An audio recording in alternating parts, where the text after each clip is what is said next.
अल्हम्दुलिल्लाहि नस्तईनुहु व नस्तगफिरुहु व नऊज़ु बिल्लाहि मिन शुरूरि अनफुसिना व सय्यिआति अअमालिना मन यहदिहिल्लाहु फला मुदिल्ल लहु व मन युद्लिल फला हादिय लहु व अशहदु अल्ला इलाहा इल्लल्लाहु व अशहदु अन्ना मुहम्मदन अब्दुहु व रसूलुहु।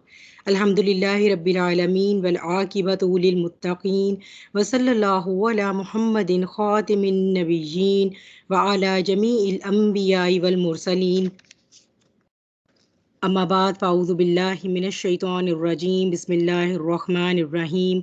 रब्बि इश्रह ली सदरी व यस्सिर ली अमरी वहलुल उक़दतम मिन लिसानी यफ़क़हू क़ौली। रब्बी ज़िदनी इल्मा अल्लाहुम्मा फ़क़्हिना फ़िद्दीन।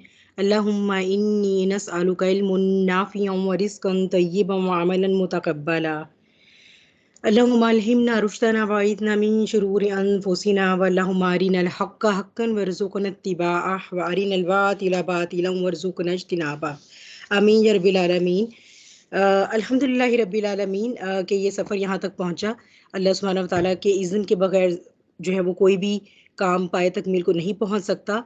तो अल्लाह का सबसे पहले मैं आज अल्लाह सुब्हानहू व तआला का शुक्र अदा करना चाहूँगी कि 2 सेक्शन इस सीरीज़ के जो है वो हम कवर करके आ चुके हैं और इसमें वो सब आप बहनें जिन्होंने मेरा साथ दिया और जिन्होंने जो है वो इस क्लास की रौनक बहाल रखी और डिस्कशंस में भी हिस्सा लिया या अटेंड किया, कुछ सीखा, कुछ सिखाया, खुद सुना या आगे फैलाया। तो अल्लाह सुब्हानहू व तआला आप सबको जो है वो बल्कि हम सबको इस अजर में बराबर का शरीक रखें। आमीन। तो ये सीरीज़ जो है वो जब भी इसके बारे में पहले एंड ऑफ टाइम्स के बारे में बात होती थी, बात अहादीस से शुरू होती थी और हमेशा जब ये अब से कोई 4 5 6 साल पहले जब कभी ये लेक्चर मैं दिया करती थी, वो एक सिंगल लेक्चर हुआ करता था और उसमें हम सिर्फ जैसे जो मैंने आपको अब तक का पढ़ाया है, ये इसको हम सिर्फ एक एक स्लाइड करके टच करते रहे। तो फिर ये कोशिश हुई, अल्लाह की तरफ से तौफीक हुई कि इसको डिटेल में डिस्कस किया जाए, क्योंकि फितने अब इस तरह के अपने इर्द गिर्द नज़र आ रहे हैं, जिससे जाहिर सी बात है कि अपने दिल को भी परेशानी होती है जब अपनी ज़ुर्रियत के बारे में सोचा जाए। और ये कि जो इर्द गिर्द दोस्तें हैं अल्हम्दुलिल्लाह जिन्हें जिन्हें आखिरत की फ़िक्र है, अपने और अपने अहले खाना के ईमान की फ़िक्र है, तो उनके साथ भी जब गुफ्त शनीद होती थी तो फिर एक इरादा ये दिल में अल्लाह सुब्हानहू व तआला ने डाला कि इनको बहुत डिटेल में डिस्कस किया जाए, जो कि हम सेक्शन ए में दज्जालियत को बहुत इन डेप्थ डिस्कस करके आए हैं और जो है वो सेक्शन बी में हमने दौरे हाजिर के जो फितने थे उनमें से चंद एक जो है वो उनका जायज़ा लिया, लेकिन हमने काफ़ी तफसील में उनके बारे में बात की। तो बात यहाँ से शुरू होती है कि इंसान की जो आजमाइश है वो कोई आज से शुरू नहीं हुई, आखिरुज़्ज़मा से स्टार्ट नहीं हुई। इंसान को जिस पल अल्लाह सुब्हानहू व तआला ने मौत और हयात को तख्लीक फ़रमाया, उसी वक़्त जो है वो इंसान के बारे में ये डिसीज़न ले लिया गया था कि इसे इब्तला में डाला जाएगा। और ये आयत मैंने बहुत दफ़ा कोट की हुई है, आप लोगों ने बहुत दफ़ा सुनी है, आप रोज़ाना पढ़ते हैं सूरह मुल्क की आया नंबर 2 जो है कि अल्लज़ी खलक़ल मौता वल हयाता लियब्लुवकुम अय अय्युकुम अहसनु अमला। तो ये कि अल्लाह सुब्हानहू व तआला ने ये जो मौत और हयात का सिलसिला बनाया है, ये सारा सिलसिला तख्लीक ही इसलिए किया गया कि इंसान की आज़माइश करे। ताहम हम ये देखते हैं कि आखिरुज़्ज़मा जो है ये ख़ास तौर पे एक ऐसा टाइम पीरियड है जिसमें ये जो फ़ितने हैं, एक तो वो अपनी आप कह लें कि इंटेंसिटी में पीक पर जाते हुए नज़र आते हैं। दूसरा ये कि इनकी फ्रीक्वेंसी बहुत ज़्यादा हो गई है और तीसरा ये कि जूँ-जूँ हम आगे बढ़ रहे हैं आखिरुज़्ज़मा में, हमें ऐसा महसूस होता है और ये वो ही महसूस करते हैं जो महसूस करने वाले इंसान हैं। जो इस दजल की शिद्दत को अल्हम्दुलिल्लाह महसूस करते हैं, तो वो ये देखते हैं कि हर गुज़रते साल के साथ अब जो तब्दीलियाँ हैं वो बहुत ही ज़्यादा तेज़ रफ़्तारी के साथ वक़ूअ पज़ीर हो रही हैं। तो जो हमने इसका थोड़ा-सा जो हमने किया है अभी तक का, मैं उसका बिल्कुल मुख्तसर सा आपके साथ चाहूँगी कि मैं उसको रिकैप कर दूँ कि बात यहाँ से शुरू हुई थी कि हमारे दुश्मन जो हैं वो जो कौन है, सबसे पहले हमें ये आइडेंटिफ़ाई करना था। तो हमने कुरान की रूह से अल्हम्दुलिल्लाह ये देखा कि अल्लाह सुब्हानहू व तआला ने हमें किसी अंधेरे में नहीं रखा, कि कोई कोई गोशा ऐसा नहीं था जो अनकवर्ड रह गया, जिसके बारे में बात नहीं हुई। तो हमें ये बता दिया गया कि जो है इब्लीस जो है ये तुम्हारा खुला-खुला दुश्मन है। अदुव्वुम मुबीन, खुला-खुला, यानी कि कोई ऐसी बात अल्लाह सुब्हानहू व तआला ने हम हमारे लिए ऐसी नहीं छोड़ी जो हमारे लिए इस वक़्त रेलेवेंट हो आखिरुज़्ज़मा के हवाले से, और फिर हम ये कहें कि ओहो! हमें तो इसके बारे में कोई हिदायत नहीं मिलती। तो ऐसा अल्हम्दुलिल्लाह कोई गोशा नहीं रहा। फिर ये कि हज़रत आदम अलैहिस्सलाम की जो तख्लीक फ़रमाई गई और उनको जो खिलाफत दी गई, उसको लेकर इब्लीस ने जिस घुमंड का, जिस तकब्बुर का उसने जो है वो जो घुमंड और तकब्बुर उसने ज़ाहिर किया, और उसके बाद फिर हालात जैसे भी हुए, ये तो ख़ैर बहुत वेल नोन बातें हैं ना सारी, अल्हम्दुलिल्लाह हम सब जानते हैं। लेकिन जो बात है कि वो क्या साइकोलॉजी है इब्लीस की, और वो इंसान की साइकोलॉजी को किस तरह से अंडरस्टैंड करके प्लॉट एंड प्लान करता है, ये चीज़ें हमने देखी। तो हमने ये देखा कि शुरू-शुरू के बाद के जो अदवार थे दुनिया के, या जिन्हें आप प्री हिस्टोरिक टाइम्स भी कहते हैं, जब अभी हिस्ट्री लिखी जानी शुरू नहीं हुई थी, इंसान कलम और किताब और इस तरह की आप कह लें आलात से ना वाकिफ़ था। अभी उसका जो है वो आप कह लें कि लिटरेसी लेवल जो है वो उस तरह का नहीं था, जैसा आज हम देखते हैं कि इंसान बहुत ज़्यादा तरक्की कर चुका है। तो इसमें उस वक़्त के अदवार में चूँकि पेस बहुत स्लो थी। तो इसलिए हम देखते हैं कि हज़रत आदम अलैहिस्सलाम से लेके हज़रत नूह अलैहिस्सलाम तक 1000 साल कुर्रा अर्ज़ पर तौहीद रही, और फिर हज़रत आदम अलैहिस्सलाम के जाने के बाद शैतान ने आहिस्ता-आहिस्ता करप्ट करना शुरू किया। तो शैतान ने जो है वो हमारी दुश्मनी में, यानी आदम और इब्ने आदम की दुश्मनी में, अल्लाह सुब्हानहू व तआला को जो चैलेंज किया हुआ है कि आपने जिस मखलूक को अपना खलीफा बनाकर इस ज़मीन पर भेजा, और आपने ये दावा किया, यानी वो तो अल्लाह ताला को यही करता है ना, अगर आप उस उसलूब को देखें कुरान से, कि वो तो यही कहता है ना कि आपने इसलिए इसको मुझ पर फ़ौक़ियत दी है कि आपने ये दावा किया है इसके बारे में कि इसको इल्म से नवाज़ा गया है, और इसको जो है वो अकल और शऊर दिया गया है, रीज़निंग की पावर दी गई है, और इसको इल्म दिया गया है।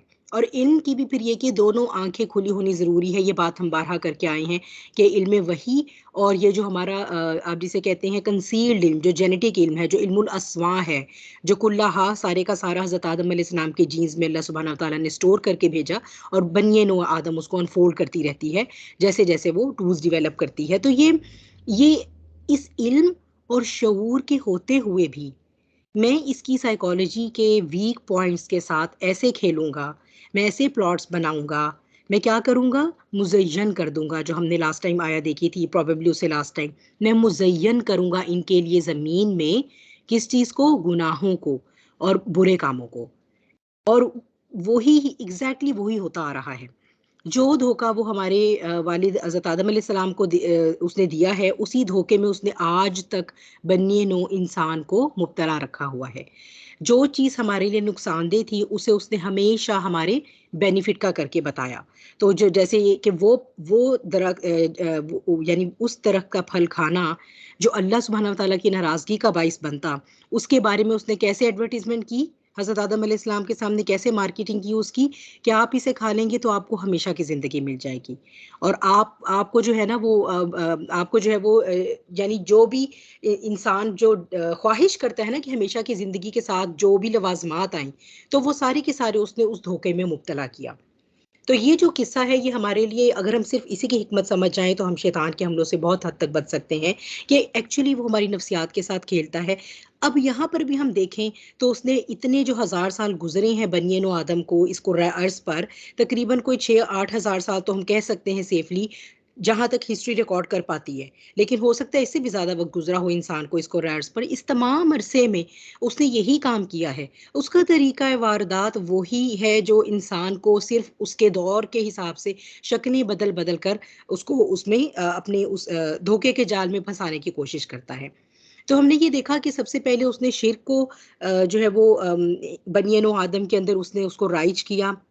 बहरहाल अल्लाह सुब्हानहू व तआला ने अपने अंबिया का सिलसिला जारी रखा, जो दीन तौहीद की तरफ दावत देते रहे। लेकिन जब हज़रत इब्राहीम अलैहिस्सलाम इस कुर्रा अर्ज़ पर तशरीफ़ लाए, और हज़रत इब्राहीम अलैहिस्सलाम कुरान में हमारे लिए सिम्बॉलिक हैं तौहीद के लिए, ठीक है? जैसे हर नबी का एक सिंबल है ना, उनके वाक़यात या उनकी जो स्ट्रगल है या उनकी ज़िंदगी का, आप कह लें कि हम एक वर्ड डेडिकेट कर सकते हैं कि इनकी पूरी जो ज़िंदगी की स्ट्रगल थी, वो इस एक वर्ड के अराउंड रोटेट करती है, या वो अगर हम वो नाम लें, तो हमारे ज़हन में बिल्कुल वो वर्ड आ जाता है और पूरी पिक्चर क्लियर हो जाती है। तो हज़रत इब्राहीम अलैहिस्सलाम इज़ सिंबॉलिक फॉर तौहीद।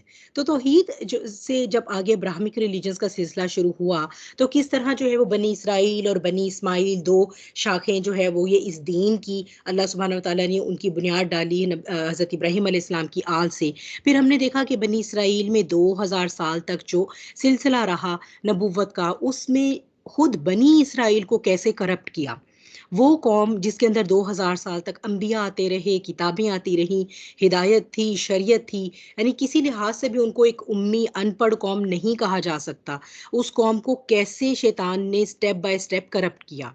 और अल्लाह सुब्हानहू व तआला मदनी सूरतों में जो है वो हम हमारे लिए जो बनी इसराइल से लेने वाले सबक हैं वो सारे के सारे बहुत खोल खोल के बयान फरमाते हैं, ताकि जो बाद में आने वाली उम्मत मुस्लिमा है वो अपने आप को उन्हीं के आईने के साथ कंपेयर कर सके, ठीक है, उसी रोशनी में देख सके कि हम कहाँ पर स्टैंड करते हैं। लेकिन हम ये देखते हैं अफसोस सद अफसोस कि हम जैसे जैसे आगे बढ़े टाइम में, तो इवन उम्मत मोहम्मदी सल्लल्लाहु अलैहि वसल्लम को भी शैतान जो है वो बहुत ज़्यादा हद तक करप्ट कर चुका है। तो फिर बहरहाल हमने वो तमाम सिलसिले जो उसने फितनों के जो उसको मौका मिला कि जब हज़रत ईसा अलैहिस्सलाम की बेइज्जत हुई, यानी बनी इसराइल के जो आखिरी नबी थे, जब उनकी बेइज्जत हुई, तो फिर जे के वहाँ से किस तरह से हमने देखा कि बनी इसराइल फिर ईसाइयत और यहूदियत में तकसीम हो गए। और फिर शैतान को बहुत ऑर्गेनाइज होने का मौका मिला कि उसने अपनी जो एक हिजबुल शैतान थी एक प्रॉपर तरीके से काम किया। और फिर ये जो है वो हम देखते हैं कि जियोग्राफिकली हमने इसमें ये चीज़ ऑब्जर्व की कि जितने भी एक तो हम कहते हैं कि सरजमी ये जो जजीरा नुमाई अरब है, ये एक आप कह लें कि तमाम अदियान के लिए बहुत ही ज़्यादा, यानी आप जिसे कहते हैं कि एक पिवटल इम्पोर्टेंस, बुनियादी अहमियत का हामिल खित्ता है। जज़ीरा नुमाई अरब, शाम और इराक, ये जो हैं, ये इलाके जो हैं, ये बहुत बुनियादी अहमियत के हामिल हैं। इसीलिए हम देखेंगे अभी इंशाल्लाह आगे जाकर हदीस में कि दज्जाल जो है वो उसका खुरूज भी वहीं से है, तो आखिर-उज़्ज़मा के जो बड़े-बड़े जंग के मैदान हैं वो भी वहीं के हैं, और जो हमारे पास अब क क़यामत का जो हशर का मैदान कायम होगा वो भी सरज़मीन शाम पर है। तो ये चीज़ें चूँकि तमाम हमारे पास आप कह लें कि ब्राह्मिक जो स्क्रिप्चर थे, और फिर जितने बाद में जैसे हमारी अपनी अहादीस की किताबें हैं, फिर आप अभी भी जब आप बिब्लिकल स्क्रिप्चर्स में देखते हैं prophecies for the end of times, तो उसके अंदर भी इन तमाम इलाकों की बहुत ज़्यादा अहमियत है। दूसरे नंबर पर यहाँ से निकल कर जब बनी इसराइल यूरोप की तरफ गए, ईसाई जब वो बन गए थे, तो उन्होंने यूरोप को अपना घर बनाया। बेसिकली आप ये कह सकते हैं कि हिज़्बुश शैतान ने जो अपना तमाम जो उसका ऑपरेटिव स्टेशन है वो यूरोप है, ठीक है? और अब जो है वो उसका शुरू में यूरोप था, जिसमें भी आप यूके को, इंग्लैंड को आप कह लें कि वो सबसे ज़्यादा जो है वो ये जो ज़ायनिज़्म हो गया, इसकी तरवीज में सबसे आगे-आगे था उसको एस्टेब्लिश करने में। और अब हम ये देखते हैं कि उन्होंने फ़िलहाल अमेरिका को जो है वो अपना मरकज़ बनाया हुआ है। फाइनली जो है वो उनका इस तरह ही है कि वो अपनी सारी पावर समेट के वो इसराइल में ले आएँगे, और इसका वो दावा करते हैं, और वो इसी वजह से जो है वो इस चीज़ का इंतज़ार कर रहे हैं कि कब दज्जाल का खुरूज हो, ताकि जो है वो हम इसराइल जो है वो फिर हमारा सेंटर ऑफ गवर्नेंस होगा पूरी दुनिया पर। और उस वक्त तक सिर्फ जो है वो वन वर्ल्ड गवर्नमेंट का नक्शा ना सिर्फ अपने मानवी अंदाज में बल्कि ज़ाहरी अंदाज में भी नाफिज हो चुका होगा। तो अब हिस्ट्री में फिर हम बहुत कुछ पढ़ कर आए, हमने देखा कि यूरोप में कैसे मुख्तलिफ इतने जो है वो एवोल्यूट हुए, कैसे फिर उसकी उसी के अंदर हमने ये सीखी बातें कि कैसे इल्यूमिनाटी, फिर ये फ्री मेसनरी क्यों बनी, इनके क्या मकासद थे, क्या इनमें कोई असल है, या ये सिर्फ और सिर्फ कॉन्स्पिरेसी थेरीज हैं, या फिर ये कि ये कोई यहूदियों को बदनाम करने की साजिश है, एंटी सेमिटिक कोई थेरीज हैं कि भई जो भी हुआ उनके सर लगा दिया। अल्हम्दुलिल्लाह कुरान से हमें रेफरेंसेस मिले, हमने ये देखा कि अल्लाह ने मदद फरमाई, और हमने सारा ये देखा कि हिज़्बुश शैतान के कंपोनेंट में इंसान भी आता है और शरीर जिन्नात भी आते हैं। फिर वो आपस में कैसे कम्युनिकेट करते हैं, तो अल्हम्दुलिल्लाह कसीरा ये सारे लिंक्स कुरान से अल्लाह सुब्हानहू व तआला ने वाज़ेह फरमाए। उन सबको स्टडी किया, फिर ये देखा कि किस तरह यूरोप में उन्होंने सेकुलरिज़्म, उनकी सबसे पहली जो हिज़्बुल शैतान की कोशिश थी जो कामयाब हुई और बड़े ज़बरदस्त तरीके से और प्लान्ड तरीके से, the Europe before the renaissance and the Europe after the renaissance जो है, ये एक सबसे पहला आप कह लें टर्निंग पॉइंट था हिस्ट्री के अंदर। रिनाइसेंस से पहले का यूरोप जहाँ पर कैथोलिक क्रिश्चियनिटी प्रैक्टिस की जाती थी, और उसके बाद का जो कि एक सेकुलरिस्टिक यूरोप बन चुका था। लेकिन बात यहीं नहीं रुकनी थी, वो ये चाहते हैं कि सिर्फ एक क्रिश्चियनिटी का प्रॉब्लम नहीं है, वो चाहते हैं कि तमाम के तमाम रिलीजन्स जो हैं, तमाम के तमाम अदियान जो हैं, या किसी भी इंसान के ज़हन से अल्टीमेटली किसी भी किस्म के एक डिवाइन पावर का, एक डिवाइन अथॉरिटी का, एक डिवाइन डाइटी का, एक खुदा का, इलाह का या अल्लाह का तसव्वुर ख़त्म कर दिया जाए। उसके लिए जो है वो 2 टूल्स बहुत शद्दोमत के साथ प्रैक्टिस किए जा रहे हैं। एक है जादू, और दूसरा है सो कॉल्ड साइंटिफिक एडवांसमेंट। क्योंकि इंसान जब कभी अपनी, जब आप कहते हैं ऊँची परवाज़ करने की कोशिश करता है, तो उसके रास्ते में लिमिटेशंस क्या आ जाती हैं? भई वो तो टाइम ट्रैवल भी नहीं कर सकता। भाई वो तो अपनी उम्र जो है वो मतलब मौत को वो नहीं रोक सकता, बुढ़ापे को वो नहीं रोक सकता। तो हिजबुल शैतान जो है वो अब जो है वो आगे के एजेंडों पर अमल पैरा है। यानी वो पिछले तो हो गए, सेकुलराइज कर दिया दुनिया को, दुनिया की सारी इकॉनमी जो है उसको हमने देखा था कैसे थ्रू द बैंकिंग सिस्टम उन्होंने अपने हाथ में लिया। फिर ये कि अब उससे आगे की बात है, अब बात ये है कि वो ये चाहते हैं कि हम ये जो घरों में एक मजहब की आज़ादी दी हुई है प्रैक्टिस करने की, उस इंसान को भी जो घर में भी चलो रह के नमाज पढ़ लेता है, अल्लाह को कभी याद कर लेता है, या वो कोई हिंदू जो टेंपल चला जाता है, किसी ना किसी भगवान को पुकारता है, उसके जहन से भी हम हर तरह के खुदा का तस्वुर निकाल दें। क्योंकि एक टोटल गॉडलेस सिस्टम जो है ना ज़मीन पर होना, वो उनके लिए बहुत ज़्यादा ज़रूरी है कि वो जब वो दज्जाल आए तो एक ऐसा सिस्टम होना चाहिए। एक तो ये, दूसरा ये कि जब दज्जाल आए तो इतना केओस हो, इतना केओटिक एनवायरनमेंट हो दुनिया के ऊपर, और उसके अंदर दज्जाल को जो है वो एक मसीहा के तौर पे लॉन्च किया जाए। तो जाहिर सी बात है, जब भी तो उसको मसीहत दज्जाल कहा गया, यानी झूठा मसीह, तो उसको ऐसे मसीह के तौर पे लॉन्च किया जाए जिससे ये लगे कि बस यही हमारे तमाम मसाइल का हल है। और इसी तरह वो इंसानों को फिर दजल देता देता स्टेप बाय स्टेप जो है वो उनको अपनी खुदाई का दावा, वो अपनी खुदाई का दावा जब डिक्लेयर करेगा तो लोग जो है वो चारों ना चार उसको मानेंगे। तो ये जो है वो तमाम बातें, ये जो है वो तमाम इल्म, जिसके बारे में हमने कुरान से अल्हम्दुलिल्लाह बात शुरू की, फिर हमने दौरे हाजिर के कुछ फितने ऐसे देखे जो आज हमारे लिए बहुत ज़्यादा चैलेंज बन के आ रहे हैं, हमारी औलादों के लिए बहुत ज़्यादा चैलेंज बन के आ रहे हैं। हमारे बच्चे हमसे आके पूछते हैं कि अम्मी अल्लाह ताला जो हैं वो हमें नज़र क्यों नहीं आते। ये देखिए दुनिया में इतना जुल्म होता है, कहाँ पर है इंसाफ? तो अल्लाह ताला किधर हैं? ये कैसा गॉड है जिसके होते इतना जुल्म है? हमें आज का बच्चा, आज का मुसलमान बच्चा अल्लाह के वजूद पर सवाल उठाता है। आज की माँ परेशान है क्योंकि वो अपने इल्म को उस तरह पेस अप नहीं कर सकी जितनी पेस से चेंजेस आई। इसीलिए बहुत ज़रूरी था कि आज के कुछ फितने जिसमें हमने मैस मीडिया का रोल देखा, और मैस मीडिया का रोल जो है ये अभी हमारी आंखों के आगे पिछले 15 साल में जितना चेंज हुआ है, ये लेट मी टेल यू अगले 5 साल भी नहीं लगने, और ये इससे भी ज़्यादा रैपिड पेस के ऊपर चेंज होने जा रहा है, खास तौर पे विद एडवेंट ऑफ मेटावर्स और एआई। तो उसको भी थोड़ा सा इंशाल्लाह टच करेंगे जब आगे जाएंगे हम हदीस में। तो अब इसमें ये कि फिर जो है वो हमारे पास और फितने जो कि पहले से हैं, जैसे हम कादियानियत की बात की, हमने फितना इनकार हदीस की बात की, लेकिन ये कि अब with the advent of social media ये चीज़ें बहुत तेज़ी से फैलती हैं, और फिर ये कि इनकी बिना पर शकूक व शुबहात क्रिएट करना बहुत आसान हो जाता है, क्योंकि आज की नस्ल को ये सेंस नहीं है कि उसने कैसे जो है वो ऑथेंटिसिटी ऑफ इंफॉर्मेशन चेक करनी है, क्योंकि किताब से तो उसका बिल्कुल ताल्लुक तोड़ दिया गया है। उसको ये पता है कि जब कुछ सर्च करना है मैंने, तो मैंने गूगल पर जाना है। अब गूगल के ऊपर जो भी झूठी सच्ची मालूमात पड़ी हुई है, ये जनरेशन बिलीव करती है कि वही सच है। और हम वो जनरेशन हैं, वी आर द मिलेनियल्स, जो फिलहाल जो है वो इस चीज़ के अंदर तफरीक कर सकते हैं, क्योंकि हमने दुनिया इंटरनेट से पहले और दुनिया इंटरनेट के बाद दोनों दवार देखे हैं अपनी ज़िंदगी में। तो इस फ़र्क को हम महसूस कर सकते हैं, इसलिए हमारी रिस्पॉन्सिबिलिटी है अपने बच्चों को ये सिखाना कि दजल जो है वो कैसे पिक किया जाएगा, कैसे आइडेंटिफाई किया जाएगा। लेकिन उसके लिए पहले हमें अपनी खुद की स्किल डेवलप करनी पड़ेगी। हमारा अपना नॉलेज ही बहुत शर्मनाक हद तक कम है, इस वजह से जो है वो हमें ज़ाहिर सी बात है प्रॉब्लम्स आते हैं। फिर हमने देखा पॉर्न में, आज की न्यू जनरेशन पॉर्न में है, हर तरह की एडिक्शन में है, वो ड्रग्स में है। And I am not talking about the western countries और द डेवलप्ड कंट्रीज और the first world countries, I am talking about Pakistan. आप पाकिस्तान के किसी भी बड़े इंस्टीट्यूट को, बड़े छोड़े, अब तो हर तरह के इंस्टीट्यूट यूनिवर्सिटी को आप उठा के देख लें, drugs is very common, very common. और फिर ये कि पोर्नोग्राफी देखने में तो वैसे भी जो है वो हमें मुबारकबाद हो कि पाकिस्तानी जो यूथ है वो दुनिया में तीसरे नंबर पर आई थी। तो ये वो चीज़ें हैं जो रियल टाइम में एग्जिस्ट कर रही हैं। कभी कभार हम जब ये अहादीस से बातें करते हैं, ये कभी कभार हम डिस्कशंस करते हैं, तो हमें ऐसा लगना शुरू होता है कि अच्छा बस हम तो सिर्फ we are just talking about it and this is not that real, लेकिन दिस इज दैट रियल।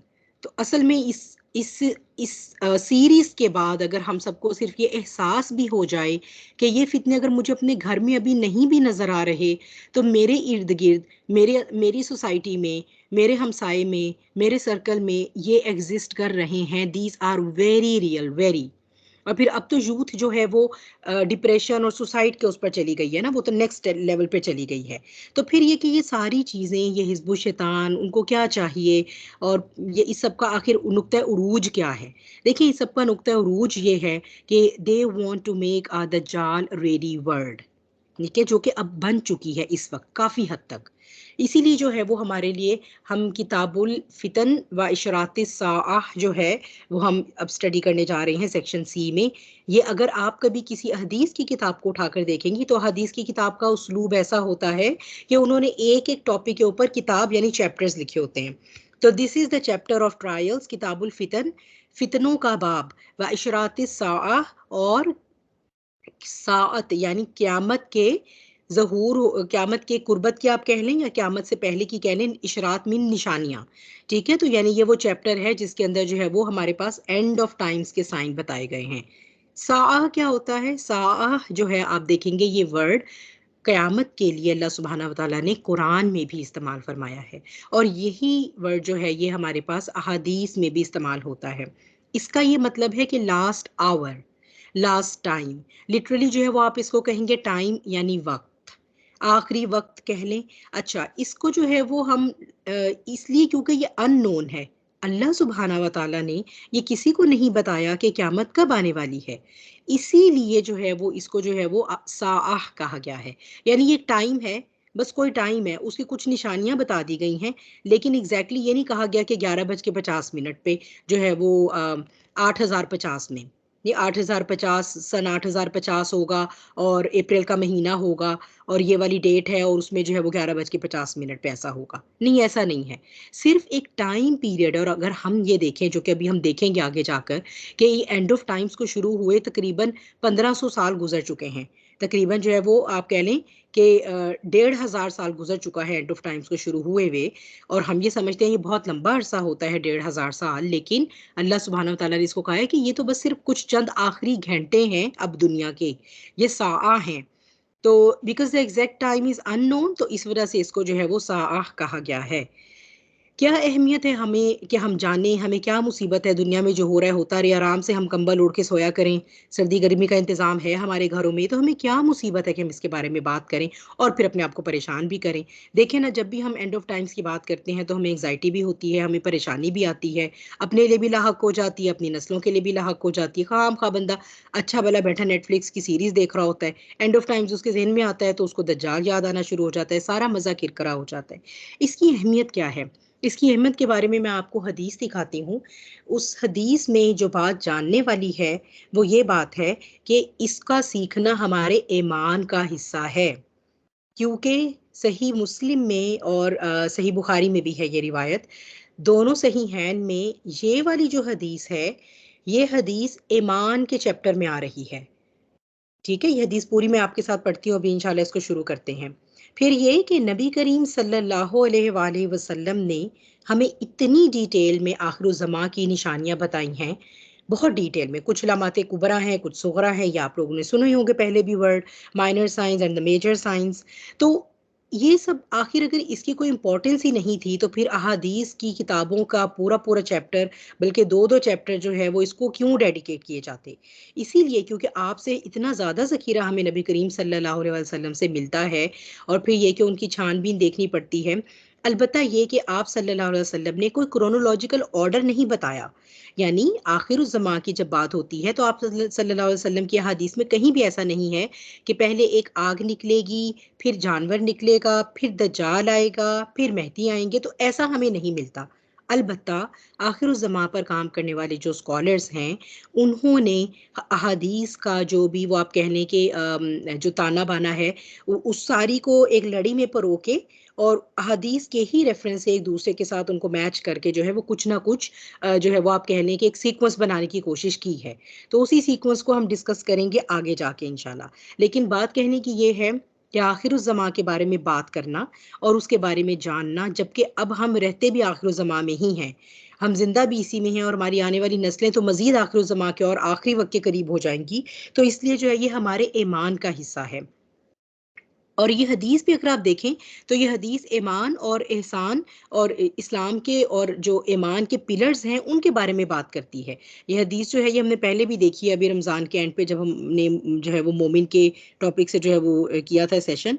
तो हदीस कुछ इस तरह है, जो ये सही मुस्लिम की हदीस है। और सही बुखारी में भी है, लेकिन थोड़े से आप कहने की डिफरेंट वर्डिंग्स के साथ है कि हज़रत उमर बिन, जिसे इसे हदीस जिब्राईल अलैहिस्सलाम भी कहा जाता है, क्योंकि इसमें हज़रत जिब्राईल अलैहिस्सलाम जो है वो एक आप कह लें कि वो आदमी के या इंसान के रूप में आकर और नबी करीम सल्लल्लाहु अलैहि वसल्लम से दीन की बातें सीखते हैं। तो हज़रत उमर बिन ख़त्ताब रज़ियल्लाहु ताला अन्हो से जो है ये हदीस आ रही है डायरेक्टली कि एक रोज़ हम रसूलुल्लाह सल्लल्लाहु अलैहि वसल्लम की खिदमत में हाजिर थे कि इस असना में एक आदमी हमारे पास आया जिसके कपड़े बहुत ही सफ़ेद और बाल इंतहाई स्याह थे। उस पर सफ़र के आसार नज़र आते थे, ना हम में से कोई उसे जानता था, क्योंकि उस वक्त तो ऐसा नहीं होता था ना कि आप बाहर सफ़र करके आए हों तो आप इतने ही फ्रेश उतरे 2-3 घंटों की फ्लाइट के बाद जितने कि आप बैठे थे। तो कोई नहीं पहचान सकता कि हाँ, भई ये तो कहीं से सफ़र करके आए हैं। लेकिन उस वक़्त तो ज़ाहिर-सी बात है या ऊँटों पे सफ़र हो रहा है या कोई और जानवर इस्तेमाल किया जा रहा है सवारी के लिए, सफ़र के लिए। तो वो मट्टी या इस तरह से हुलिया पता चल जाता था कि हुलिये से ही कि ये इंसान जो है ये मुसाफ़िर है। और या फिर ये कि अगर वो मुसाफ़िर नहीं है तो ऑफ़ कोर्स वो कोई आस-पास का रहने वाला है जिसको सब जानते हैं। तो वो कहते हैं कि अजीब बात ये थी कि ना तो हम उन्हें जानते थे और ना ही और अगर वो कहीं बाहर से आए थे तो हमें कुछ ऐसा भी मालूम नहीं पड़ रहा था उनके हुलिये से कि वो सफ़र करके आए हैं। हत्ता कि वो दो ज़ानू होकर नबी सल्लल्लाहु अलैहि वसल्लम के सामने बैठ गया और उसने अपने दोनों हाथ अपनी रानों पर रख लिए और कहा, मोहम्मद सल्लल्लाहु अलैहि वसल्लम, इस्लाम के मुतालिक मुझे बताएं। आप सल्लल्लाहु अलैहि वसल्लम ने फरमाया, इस्लाम ये है कि तुम गवाही दो कि अल्लाह के सिवा कोई माबूद बरहक नहीं और ये कि मोहम्मद सल्लल्लाहु अलैहि वसल्लम अल्लाह के रसूल हैं। नमाज कायम करो, ज़कात अदा करो, रमज़ान के रोज़े रखो और अगर इस्तिताअत हो तो बैतुल्लाह का हज करो। उसने कहा, आपने सच फरमाया। हमें उससे ताज्जुब हुआ कि वो आपसे पूछता है और आपकी तस्दीक भी करता है। यानी क्या बात है कि जैसे कभी कोई आता था नबी करीम सल्लल्लाहु अलैहि वसल्लम से सीखने किसी भी बात के बारे में, तो आप सल्लल्लाहु अलैहि वसल्लम उसको तालीम फरमाया करते थे और फिर ये कि वो जो है वो याद कर लिया करता था उस बात को और फिर वो सीख कर और वो चला जाता था। और ऑफ कोर्स उसके रवैये से ऐसा नहीं लगता था कि उसे ऑलरेडी इस बात का पता है। लेकिन ये जो पूछने वाले हैं, एक ये बात अजीब है कि ना वो मुसाफिर लगते हैं, ना वो नोन है हमें।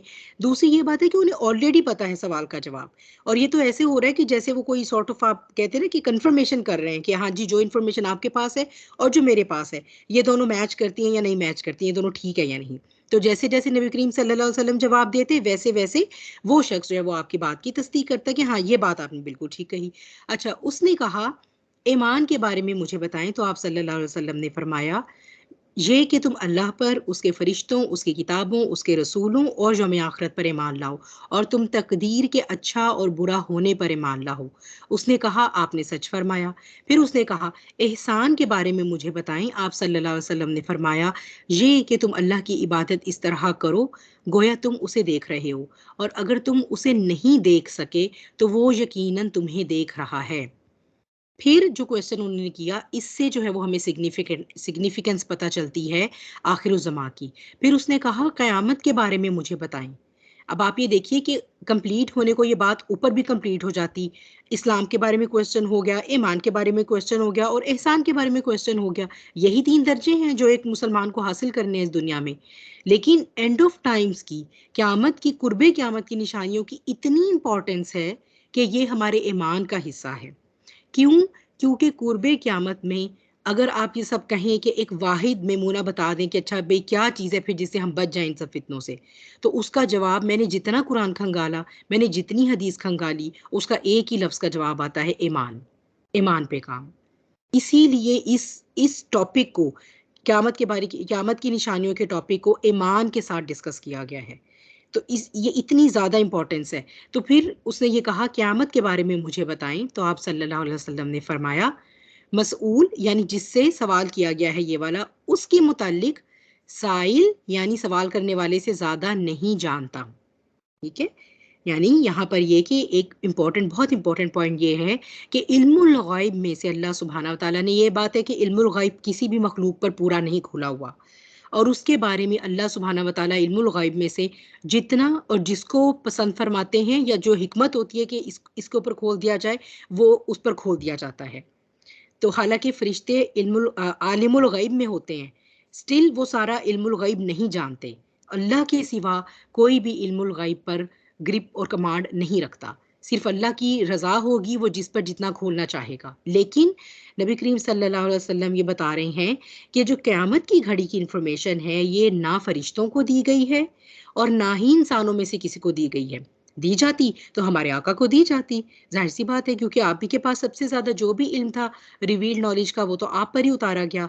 तो इसलिए ये कि अगर ये नहीं दी गई तो अल्लाह सुब्हानहू व तआला ने इसे अपनी तमाम मखलूक़ात से छुपा कर रखा है, गायब में रखा है। और इसकी सबसे बड़ी हिकमत ये है कि हम मुत्तकी नहीं बन सकते जब तक कि हम गायब पर ईमान नहीं लाएँगे। इसके बारे में भी बार-बार मैंने आपको बताया है कि सूरह बकरा स्टार्ट ही ऐसे होती है। ज़ालिकल किताबु ला रैब फ़ीह हुदल लिल मुत्तकीन अल्लज़ीना युमिनूना बिल गैब। मुत्तकीन की सबसे पहली निशानी क्या आ गई? युमिनूना बिल गैब। तो गैब पर ईमान किस तरह, आप देखें कि कैसे कड़ियों से कड़ियाँ जुड़ती हैं ना, कि ये इस गायब पर ईमान कि क़यामत आनी है बहरहाल।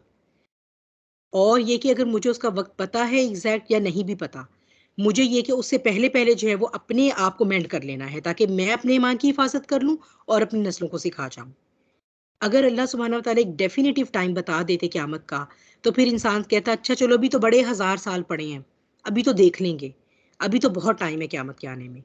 तो इसलिए बहरहाल ये वो गायब है जो हम इंसानों की थोड़ी बहुत जो अकल है उसमें आ सकता है, और मज़ीद इसके अंदर क्या हिकमत है वो अल्लाह सुब्हानहू व तआला की ज़ात बारी तआला जानती है बेशक। और अब ये कि जब उन्होंने ये कहा कि भई मैं भी उतना ही लाइल्म हूँ कि एग्ज़ैक्टली वो कब आना है जितना कि आप, तो फिर उन्होंने आगे से सवाल किया पूछने वाले इंसान ने कि उसकी निशानियों के बारे में मुझे बता दें। यानी हमें एग्ज़ैक्टली नहीं अल्लाह ने बताया, लेकिन अल्लाह ताला ने हमें किसी अंधेरे में नहीं छोड़ा। अल्लाह सुब्हाना व तआला ने हमें उसके माइनर, मेजर साइंस इतनी ज़्यादा जो है वो दे दिए हैं, और हदीस में इतनी तफ़सील में हैं कि अगर अब हम अपनी मर्ज़ी से अब वो जिसे कहते हैं ना कि मुँह रेत के अंदर देना चाहें, तो वो हमारी अपनी मर्ज़ी है। ठीक है? यानी वो सिर्फ़ ये कि कोई चूज़ करना चाहे तो वो करे, अदरवाइज़ कोई उज़र नहीं रह गया। तो फिर निशानियों में से यहाँ पर जो आपने 2 निशानियाँ हैं जो कि इलामात सुगरा में यानी माइनर साइंस में आती हैं, जो आपने बताई, और वो ये कि लौंडी अपनी मालिका को जन्म देगी, और ये कि तुम नंगे पाँव, नंगे बदन, तंग-दस्त बकरियों के चरवाहों को बुलंदो-बाला इमारतों की तामीर और उन पर फ़ख्र करते हुए देखोगे। तो इन दोनों को भी एक्सप्लेन कर लेते हैं, फिर ये पहले इसको कंप्लीट कर लेते हैं। हज़रत उमर रज़ी अल्लाह तआला अन्हु ने फरमाया, फिर वो शख्स चला गया और मैं कुछ देर ठहरा, यानी आप नबी करीम सल्लल्लाहु अलैहि वसल्लम के पास ठहरे रहे, तो फिर उन्होंने मुझसे पूछा, उमर क्या तुम जानते हो साइल कौन था? मैंने अर्ज़ किया अल्लाह और उसके रसूल बेहतर जानते हैं। तो आप सल्लल्लाहु अलैहि वसल्लम ने फरमाया, वो जिब्राईल अलैहिस्सलाम थे वो तुम्हें तुम्हारा दीन सिखाने के लिए तुम्हारे पास तशरीफ़ लाए थे। तो ये इतनी इम्पोर्टेंट बात है मेरी बहनों कि ये हमारे दीन का हिस्सा है। अपनी आखिरत के बारे में सोचना, एंड ऑफ टाइम्स के बारे में सोचना, इसके बारे में फ़िक्र करना, इसके बारे में गौर करना, इसकी निशानियों को एनालाइज़ करना, और ये देखना कि अब हम कहाँ खड़े हैं उन निशानियों की रोशनी में, ये इतनी इम्पोर्टेंट बात है कि जो ये हमारे दीन का हिस्सा है। तो इससे ज़्यादा और एम्फेसिस जो है वो मैं इस पर नहीं कर सकती। अच्छा, एक बात ये, जब ये बात हो रही थी ना कि नबी करीम सल्लल्लाहु अलैहि वसल्लम ने फरमाया कि मैं भी नहीं जानता एग्ज़ैक्ट उसके बारे में। तो आपने देखा होगा कि जैसे ही कोई अनयूजुअल एक सिचुएशन आती है, जैसे कोरोना आया और फिर ये कि वो वैक्सीन और ये सारा कुछ जो भी आ रहा होता है, ज़ाहिर-सी बात है कुछ ना कुछ तो एजेंडा होता है डेफ़िनेटली, और बहुत कुछ जो है वो साथ जो है वो आप कहें कि एक उससे रिलेटेड झूठी सच्ची जो है वो कॉन्स्पिरेसी थ्योरीज़ भी वाक़ई घड़ दी जाती हैं। तो अब उसमें जो है वो ये जो है वो बहुत इस तरह के क्लिप्स आ रहे थे कि 2023 में इमाम मेहदी का ज़हूर होने लगा है और 2024 में दज्जाल आने लगा है। तो जब आप इस किस्म की कोई चीज़ें पढ़ें तो यहीं से, इस हदीस से ही आपको पता चल जाना चाहिए कि ये झूठी बात है। क्योंकि अल्लाह सुब्हानहू व तआला ने कहीं भी आखिर-उज़्ज़मा की निशानियों के बारे में कोई ईयर, कोई साल, कोई वक़्त, कोई महीना, कोई दिन स्पेसिफ़ाई नहीं किया। तो जब अल्लाह ने और अल्लाह के नबी ने नहीं किया, तो फिर हम कैसे ये कह सकते हैं अपनी मर्ज़ी से? हाँ, हम ये कह सकते हैं कि भई बहुत सारी निशानियाँ पूरी हो चुकी हैं और ये तो अब लगता है कि बहुत करीब है ये वक़्त। तो ऐसे तो मेरा दिल चाहता है मैं ये दावा कर दूँ कि दज्जाल आ चुका है बाहिर, वैसे कि नज़र नहीं आता, क्योंकि जो सिस्टम इस वक़्त दज्जालियत का पूरा एस्टेब्लिश हो चुका हुआ है, तो ये दज्जाल की कोई सरकर्दगी में ही हो रहा होगा ना। तो बहरहाल फिर कहने को कोई कुछ भी कहे, लेकिन हमारे पास अल्लाह सुब्हानहू व तआला ने स्केल्स दे दिए हैं कुरान के और अहादीस के। अच्छा, इसमें ये जो एक इलामत कुबरा आ रही है, सॉरी सुगरा आ रही है कि लौंडी अपनी मालका को जन्म देगी। स्कॉलर्स इसको 2 तरीके से डिस्क्राइब करते हैं। उसमें जो पहली राय है जिसको कम फेवर किया जाता है वो ये है कि चूंकि मक्का मदीना या जजीरा नुमा अरब में या उसके बाहर भी उस वक्त गुलाम लौंडियों का कल्चर हुआ करता था, और फिर बाद में लौंडियों को हकूक दे दिए गए थे और ये कहा गया था कि जो औलाद इनसे होगी वो अब आपकी बिल्कुल अपनी औलाद की तरह हुकूक रखेगी, जायदाद में भी और विरासत में भी। तो फिर जब उनसे जो बच्चियां पैदा हुई तो उनको फिर जाहिर सी बात है कि आगे शादी ब्याह के मौके भी जो है वो बराबरी की सतह पर मिले, तो ब्याह कर जो है वो किसी और ऐसे इंसान के साथ चली गई कि जैसे वो आमतौर पे मालिक के दोस्तों में शामिल है या मालिक के सर्कल में शामिल है। तो इस तरह वो लौंडी की जो औलाद थी, जो उसकी बेटी थी, वो उसकी मालिका बन गई। This is one view. लेकिन बात यह है कि अगर हम थोड़ा सा इसको देखें, जो एक दूसरा व्यू है जो ज़्यादा ऑथेंटिक नज़र आता है अगर हम थोड़ा एनालिसिस करें, तो बाकी स्कॉलर्स ने भी ये देखे, उन्होंने भी अपने इल्म और अकल की रोशनी में ही जो है वो इसको किया है। तो वो ये कहते हैं कि चूंकि ये अगर हम देखें तो आखिर ज़मा की अहादीस जो हैं इनकी एप्लीकेशन तो जाहिर सी बात है सिर्फ गुलाम और लौंडी के ज़माने तक नहीं है ना। अगर हम देखते हैं तो ये थोड़ा सा इन्हें हमें हर ज़माने में भी रिलेट करना पड़ता है। फिर ये तो वो और फिर ये कि उससे जो है वो उन्होंने जब एनालाइज किया तो ये नतीजा निकाला है इससे कि औलाद की नाफरमानी की आप कह लें कि एक पीक है। ये औलाद की नाफरमानी की पीक को रिप्रेजेंट करता है कि लौंडी अपनी मालका को जन्म देगी। यानी क्या मतलब है कि जैसे औलाद जो है वो वक्त के साथ साथ वो माँ बाप की अहमियत और माँ बाप की जो है वो आप कह लीजिए जो हुकूक हैं उनको, या उनका जो अदब है या उनकी जो खिदमत है, इस चीज़ को जो है वो नज़रअंदाज करना शुरू करेगी। And then there will come a time कि जहाँ पर बेटी, यानी बेटे से तो आप थोड़ा सा जो है वो फिर भी एक्सपेक्ट कर लेते हो, बेटी इतनी ज़्यादा खुदसर हो जाएगी या वो इस तरह से अपनी माँ के साथ बात करेगी कि जैसे आप किसी नौकरानी के साथ बात करते हैं। औज़ुबिल्लाहि मिन ज़ालिक। तो ये इस तरह का जो दौर आएगा और ये हम देखते हैं, और इसमें अगर हम देखें तो तरबियत का बहुत बड़ा एक वो भी रोल आ रहा होता है कि जब माँ बाप बचपन से ही औलादों को उनकी हर जायज़ नाजायज़ फरमाइश को पूरा करते हैं, तो फिर वही औलादें जब टीनेज में पहुँचती हैं या उससे बड़ी होती हैं तो उन्हें पता चल जाता है कि किस तरह हम अपने माँ बाप को इमोशनल ब्लैकमेल करके मैनिपुलेट भी कर सकते हैं, और अगर ये हमारी बात अब नहीं मानेंगे तो हमारे पास कौन कौन सी धमकियां हैं, और फिर ये कि किस तरह जो है वो हम, तो इस सारे में माँ बाप की इज्जत और एहतराम का पहलू तो बिल्कुल ख़त्म हो जाता है। तो वो बिल्कुल इसी तरह से कि जैसे बस आप किसी से कोई फरमाइश कर रहे हो कि हमें बस ये चीज़ दिलवाई जाए, हमें वो चीज़ दिलवाई जाए। तो ये एक बिहेवियर है, ये वक्त के साथ औलादों में बढ़ रहा है। और फिर ये कि ये जो दूसरी बात है ये तो आप और मैं सब देख चुके हैं कि कैसे ये पूरी हो चुकी हुई है। और इसमें वैसे ही मैंने आपकी दिलचस्पी के लिए एक ये पिक्चर डाली थी कि जी दुनिया की जो है वो 10 बड़ी जो इमारतें हैं इस वक्त, सबसे बड़ी आपको पता है दुबई में है बुर्ज खलीफा, और मक्का में है जो तीसरे नंबर पे है। और इसमें आप ये देख लें कि ये compete कर रही हैं बाकी की दुनिया के साथ, यानी ये जो बाकी की हैं तकरीबन काफ़ी ज़्यादा जो हैं वो चाइना में हैं। तो अब ये compete कर रहे हैं आपस में भी और बाकी की दुनिया के साथ भी, और अब आपको ये पता है ये बात कि इवन दुबई से भी ऊंचा टावर बनने जा रहा है मक्का में। पता नहीं उसका नाम शायद मक्का टॉवर ही है। आई डोंट नो, शायद कोई बात हो रही थी तो मेरे ज़हन में रह गया। एनीवेज़ तो ये जो है वो हम देख रहे हैं कि ये वाली निशानी तो ख़ैर मिनोअन पूरी हो चुकी है, और ये दोनों जो है वो इलामत सुगरा थी। बहरहाल जहाँ पर मैं इलामत बताने से ज़्यादा इस बात पे एम्फसाइज़ करना चाह रही थी कि हमें इस इम्पोर्टेंस का पता होना चाहिए कि क्यों हमारे लिए आखिरुज़्ज़मा के बारे में बात करना बहुत ज़रूरी है। और फिर जब ये बात शुरू हुई थी और हमने इस दफ़ा अल्हम्दुलिल्लाह कुरान से बात शुरू की थी, हमने सबसे पहले आखिरुज़्ज़मा के लिंक्स देखे थे कुरान से। तो मैंने तब भी आपको बताया था कि कैटेगोरिकल जो हमें इन्फॉर्मेशन है वो अहादीस से मिलेगी। यानी जंग होनी है, थर्ड वर्ल्ड वॉर होनी है, कहाँ होगी, दज्जाल कहाँ से निकलेगा, या दज्जाल नामी एक शख्स आना है, या इमाम महदी ने आना है, हज़रत ईसा आएंगे तो मुसलमानों की क्या हालात होंगे, ये जंगों में क्या सिलसिला चलेगा, ये सारी इन्फॉर्मेशन हमें मिलती है अहादीस से। और कुरान जो है वो क्या कर रहे हैं, वो हमें प्रिंसिपल्स दे रहा है और वो हमें लिंक्स दे रहा है। कुरान जो है वो डायरेक्टली नाम नहीं ले रहा दज्जाल का या मलहमतुल कुबरा का, या जो है वो इमाम महदी का। हाँ, हज़रत ईसा अलैहिस्सलाम के बारे में बिल्कुल आयत है, इंशाल्लाह हम देखेंगे जब उस टॉपिक पे जाएँगे। लेकिन ये कि कुरान जो है वो हमें लिंक्स देता है। उस लिंक्स को जब आप मज़ीद आगे तफ़सील में खोलते हैं, इवैल्यूएट करते हैं, तो फिर आप देखते हैं कि सारी तफ़ासील जो है वो हमें अहादीस के ज़रिए मिलती हैं। अच्छा, क्या हम आखिर-उज़-ज़मान में हैं? डेफ़िनेटली वो तो हम हैं, हमें वैसे भी महसूस हो रहा है। लेकिन ये कि इसके बारे में जो है वो हमारे पास कुछ सबूत भी हैं, जो हमें मज़ीद जो है वो इस बात पर जो है वो श्योरिटी देते हैं कि वाक़ई हम आखिर-उज़-ज़मान में हैं। सूरह कमर की है ये पहली आयत और आप सबने ये पढ़ी है, बहुत दफ़ा पढ़ी होगी कि बाद अऊज़ु बिल्लाह इक़्तरबतिस साअतु वंशक़्क़ल क़मर। और इसमें आप देख लें कि साआ का वर्ड फिर आया है कि क़यामत बहुत करीब आ गई और चाँद फट गया।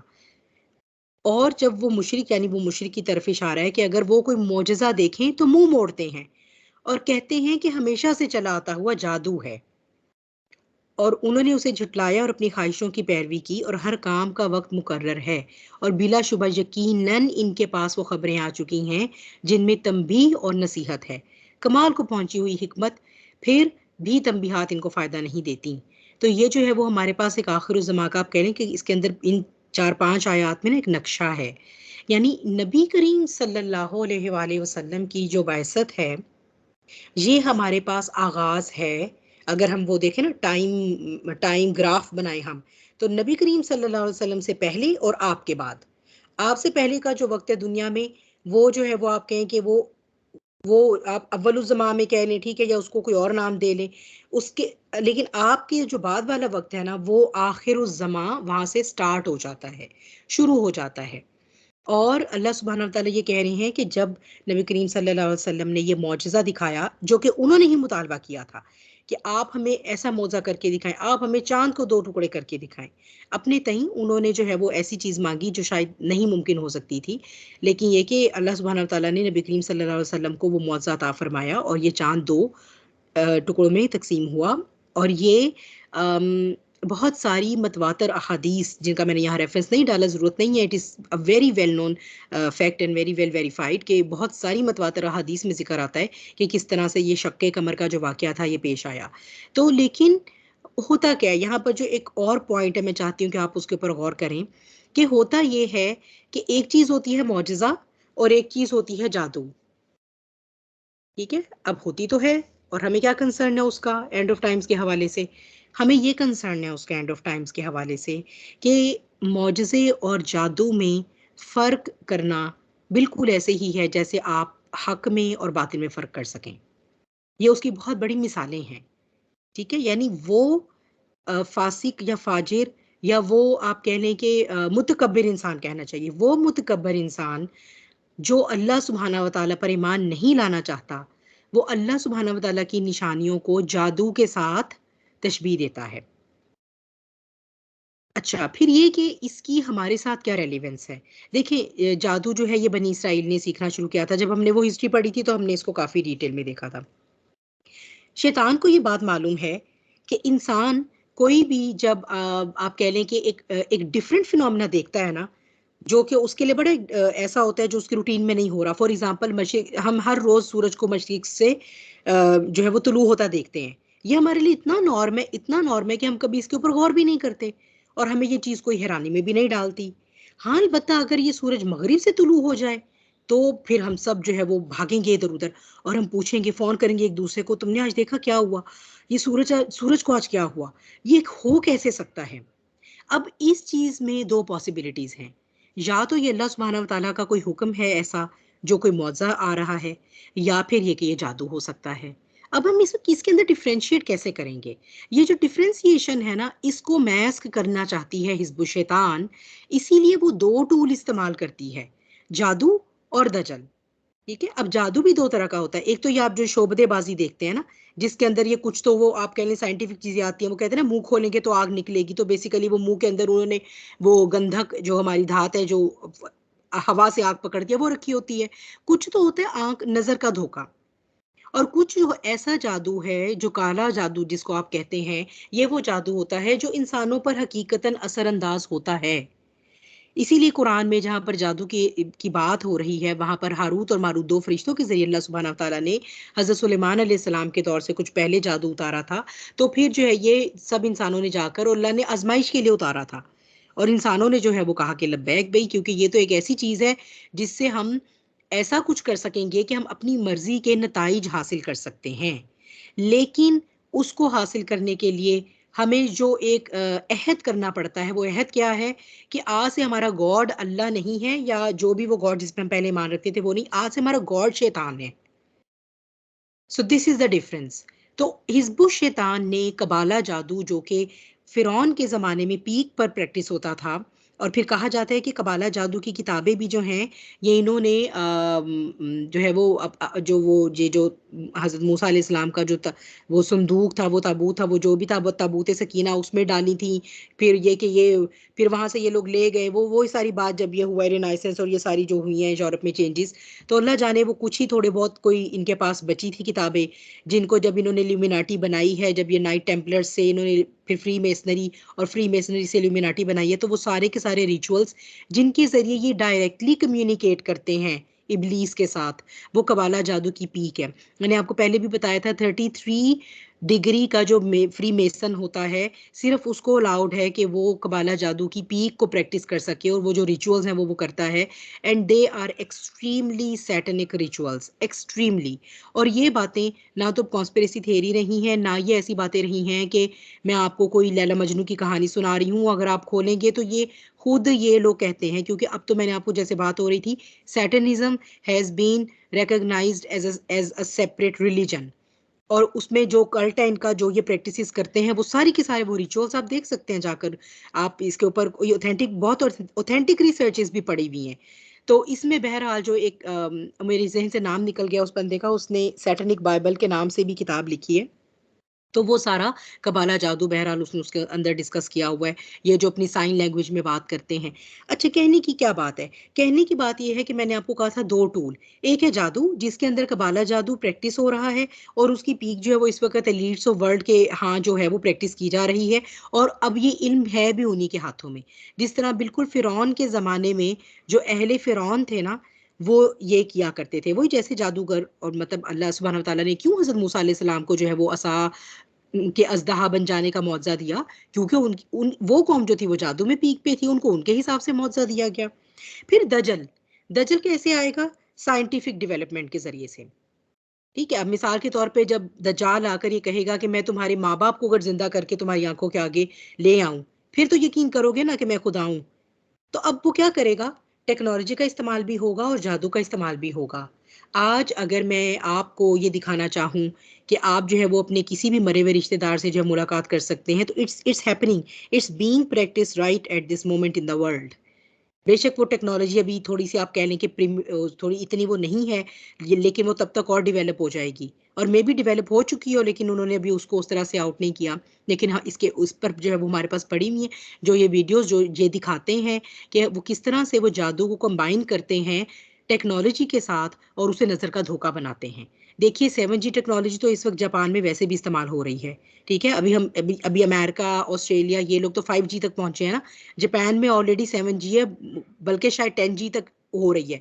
अब 10G और इन सारे जी ये करते क्या हैं? ये आपको वो दिखाते हैं जो एग्ज़िस्ट नहीं करता।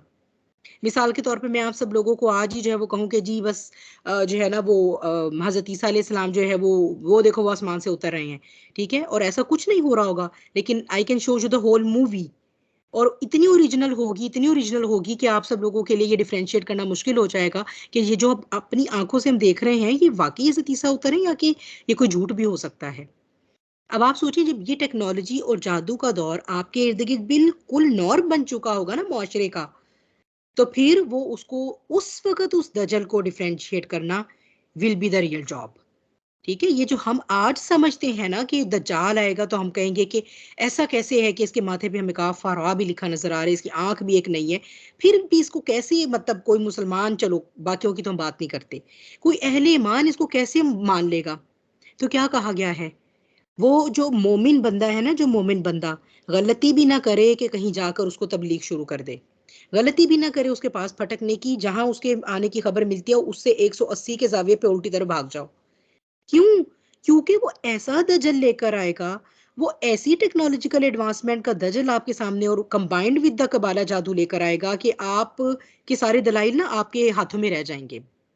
अब आप चाहे कुरान खोल-खोल के उसको जो मर्ज़ी बताएँ, नहीं-नहीं तुम ये कहते हो अल्लाह सुब्हानहू व तआला मौसमों पे कादिर है, वो एक ठट्ठा उड़ाएगा आपकी इस आयत का। वो कहेगा अच्छा, तुम्हें क्या चाहिए, बारिश चाहिए कि सूरज चाहिए इस वक़्त? तो इस तरह अल्लाह ताला ने ये इख्तियार उसको दिया है हमें टेस्ट करने के लिए। तो उस वक्त हमने क्या करना है, गार में जाके ईमान बचता है तो बचाओ, भाग के बचता है तो बचाओ, किसी पहाड़ की चोटी पे जाके बचता है तो बचाओ, उससे दूर चले जाओ। और जो है वो और भी मेजर्स हैं जिसको हम इंशाल्लाह फिर डिस्कस करेंगे वक्त के साथ साथ। तो बात ये होती है कि लेकिन यही ईमान जो है ना, वो हमें मोजज़े को भी रिकॉग्नाइज करने में फर्क करने में हेल्प करेगा। और इसके लिए चाहिए क्या, इसके लिए इल्म चाहिए। और कौन सा इल्म चाहिए, कुरान से इल्म चाहिए और हदीस से इल्म चाहिए। फॉर एग्जाम्पल, अगर हम कहें कि हज़रत ईसा अलैहिस्सलाम का उतरना वाकई हक है उस वक्त, तो देखा जाएगा कि क्या उस वक्त इमाम महदी की सरकर्दगी में जंगें हो रही हैं, क्या थर्ड वर्ल्ड वॉर शुरू हो चुकी हुई है। थर्ड वर्ल्ड वॉर शुरू हो चुकी हुई है तो इमाम महदी हैं कोई जिनकी उस सरकर्दगी में मुस्लिम जो वो फौजें हैं और वो फतह भी पा रही हैं। और फिर ये कि हमें कुस्तुनतुनिया यानी जो टर्की का शहर है इस वक्त, इस्तांबुल जिसको कुस्तुनतुनिया कहा जाता था, कंटेस्टिनोपल, वो फतह हो गया है। तो ये सारी निशानियां अगर हमने सीखी होंगी, पढ़ी होंगी, तो ही हम पहचान सकते हैं ना। वरना तो हमें फिर राह चलते कोई किसी भी किस्म की वीडियो दिखाएगा, और अगर हम बिल्कुल अपने इल्म से मुंह मोड़कर दुनिया में फिर रहे हैं जैसा कि अक्सरियत उम्मत मुस्लिमा की फिर रही है, तो फिर तो उनको डॉज करना कोई मुश्किल नहीं है ना। तो ये तो उस सूरत में मुमकिन है कि हमें जब ये निशानी पता हो। अगर मैं आपसे कहूँ देखिए जी वो हज़रत ईसा उतर रहे हैं, देखिए जी ये तो वो वाली जो मस्जिद नहीं है दमिश्क में, ये तो वही उसी मस्जिद का वो मीनार और वो किनारा है, तो आप कहेंगे जी नहीं, बिल्कुल भी नहीं, क्योंकि अभी इमाम मेहदी नहीं आए। तो हमें अपनी निशानियों के इल्म से पता है कि हम अभी तो वो आएंगे, अभी जंगें भी होंगी और अभी तो दज्जाल भी नहीं आया। तो ये इस तरह ही जो है वो आप ये पहचानेंगे इन चीज़ों को। इसी तरह जब ये हम अपना इल्म कुरान और हदीस से इसको जब हम इन्हेंस करेंगे ना, फिर ही जो है वो हम दजल में और मोजज़े में फ़र्क करने के काबिल हो सकेंगे। ठीक है? तो ये बात ये है कि उस वक़्त जो है वो लोग चूँकि अल्लाह पर ईमान नहीं लाना चाहते थे, अल्लाह की निशानियों से मुँह मोड़ते थे, इसीलिए हर मौज़े को क्या इल्ज़ाम दे देते थे कि ये जादू है। लेकिन जो दज्जाल के ज़माने का इंसान होगा ना, उसका हिसाब उल्टा हो जाएगा। उसको जादू और दजल दिखाया जाएगा और वो ये कहेगा हाँ, ये तो वाक़ई भी बड़ा कमाल मुअज़्ज़ा है भई, वाक़ई। जैसे दज्जाल कहेगा अच्छा मैं तुम्हारे माँ-बाप को ज़िंदा करके ले आऊँ, जी माँ-बाप ज़िंदा होकर आ गए और आकर कहेंगे भी औलाद को। अब वो शैतान यानी वो कितना ज़बरदस्त जादू है कि वो शयातीन होंगे 2 जो उसके माँ-बाप का रूप धार कर आएँगे। ये हदीस में लिखा हुआ है। इतना कोई ज़बरदस्त लेवल का जो है वो आप देखें काला जादू प्रैक्टिस हो रहा होगा। ठीक है? और या कुछ ना कुछ और साथ हो सकता है, कोई 10G, 20G की या पता नहीं 50G की टेक्नोलॉजी भी साथ काम कर रही होगी, अल्लाहु आलम। तो वो ये कहेगा वाक़ई ये तो बड़ा मौज़ा हो गया। अब उसकी अकल पे पड़ गए पत्थर क्योंकि उसने कुरान को गौर से नहीं पढ़ा था। उसको ये नहीं, कुरान अगर उसने सीखा होता तो उसको पता होता कि एक दफ़ा जो इस दुनिया से चला जाता है, वो इस दुनिया में वापस नहीं आ सकता। और अब हम खुद जब जाएँगे, जब हम पे मौत तारी होगी, तो ही हम आलम बरज़ख में जाकर मिल सकेंगे अपने प्यारों से, वो कभी भी इस दुनिया में वापस नहीं आएँगे। जब हमारा ईमान होगा ना कि साइंस क्या, दज्जाल क्या, ज़मीन व आसमान क्या, कुछ मर्ज़ी हो जाए, अल्लाह के कलाम में ये बात हमें बताई गई है कि अब हमारी मुलाकात तो आलम बरज़ख में है या फिर क़यामत वाले दिन सब इकट्ठे होंगे। तो ऐसा नहीं हो सकता। तो जो ईमान वाला शख्स है ना, उसकी भी ज़ुबान शायद बंद हो जाए। देखिए क्योंकि जादू भी प्रैक्टिस हो रहा होगा ना, वजह इसकी कि वो आप अब कोई अपना ईमान टेस्ट करने उसके सामने चला जाए और वो ये सोचे हाँ, अगर मुझे दज्जाल ने कहा कि मैं तुम्हारे माँ-बाप को ज़िंदा करके ले आऊँ, तो मैं तो उसको आगे से कहूँगा, तुम हो ही झूठे, मुझे नहीं चाहिए अपने माँ-बाप ज़िंदा हालत में यहाँ पर देखने, वो तो आ ही नहीं सकते, ये तो अल्लाह ताला ने ऐसा कहा ही नहीं है, जी नहीं। जादू से ज़ुबान बंदी तो बहुत छोटी-सी बात होती है। तो वो एक ऐसी इल्यूजन और डिल्यूजन और हेलुसिनेशन के एनवायरनमेंट होंगे कि कहा गया है कि आपने उसमें पार्टिसिपेट करना ही नहीं, वहाँ से भाग जाना है। एनीवेज़ तो ये बात ये है कि हम ये देख रहे थे कि क्या हम एंड ऑफ टाइम्स में हैं। तो नबी करीम सल्लल्लाहु अलैहि वसल्लम के आने से जो एंड ऑफ टाइम स्टार्ट हो चुका है और यहाँ पर आ रहा है कि और हर काम का वक़्त मुकर्रर है। अल्लाह सुब्हानहू व तआला तीसरी आयत के आखिर में वकुल्लु अम्रिन मुस्तकिर्रा। आप ये देखिए कि ये अल्लाह सुब्हानहू व तआला ने यहाँ पर जो है वो हमें एक लिंक दिया है कि एंड ऑफ टाइम्स अब नबी करीम सल्लल्लाहु अलैहि वसल्लम के आने के बाद से जो-जो भी वाक़यात आने हैं, सबका एक टाइम है। हर चीज़, हर हर जो निशानी है वो अपने वक़्त पर पूरी होगी और इसी तरह होते-होते क़यामत भी अपने वक़्त पर कायम हो जाएगी। और आप ये देख लें कि अल्लाह सुब्हानहू व तआला आगे फरमा रहे हैं कि हमारे पास वो ख़बरें सारी आ चुकी हैं, जिसके अंदर हमारे लिए वार्निंग्स भी हैं, जिसके अंदर हमारे लिए जो है वो हमें पूरा इन्फॉर्म भी कर दिया गया है। ठीक है? लेकिन क्या बात है कि चूँकि हम पढ़ते नहीं, हम सीखते नहीं, कुरान को, हदीस को, और हम सीखना चाहते भी नहीं, हमारी प्रायोरिटी में ही नहीं है। ठीक है, यहाँ पर ये बात मुझे कहने दें। और मैं बड़े दुख के साथ ये चीज़ अपने इर्द गिर्द बहुत देखती हूँ, जिसकी ज़िंदगी में भी, जिस माँ की ज़िंदगी में भी थोड़ा सा वक्त आता है, उसकी तवज्जो फ़ौरन या करियर की तरफ चली जाती है या किसी और तरफ चली जाती है। उसको कभी ये ख्याल नहीं आता कि मैं अपनी ज़िंदगी का एक ऐसा वक्त कुरान को या हदीस को डेडिकेट करूँ, जो या इल्म नाफ़े के सीखने को डेडिकेट करूँ, जिससे मैं अपने ईमान को बचा सकूँ और अपनी नस्लों के ईमान को बचा सकूँ। और फिर जब एंड ऑफ टाइम्स की बात होती है तो फिर सब पकड़ पकड़ के क्या करें, क्या करें, कहाँ जाएं, कैसे होगा, बहुत डर लग रहा है। तो इसमें मेरी बहनों फिर डरने की बात तो बनती है ना, अगर हम इन इल्म के खजानों से मुंह मोड़ें।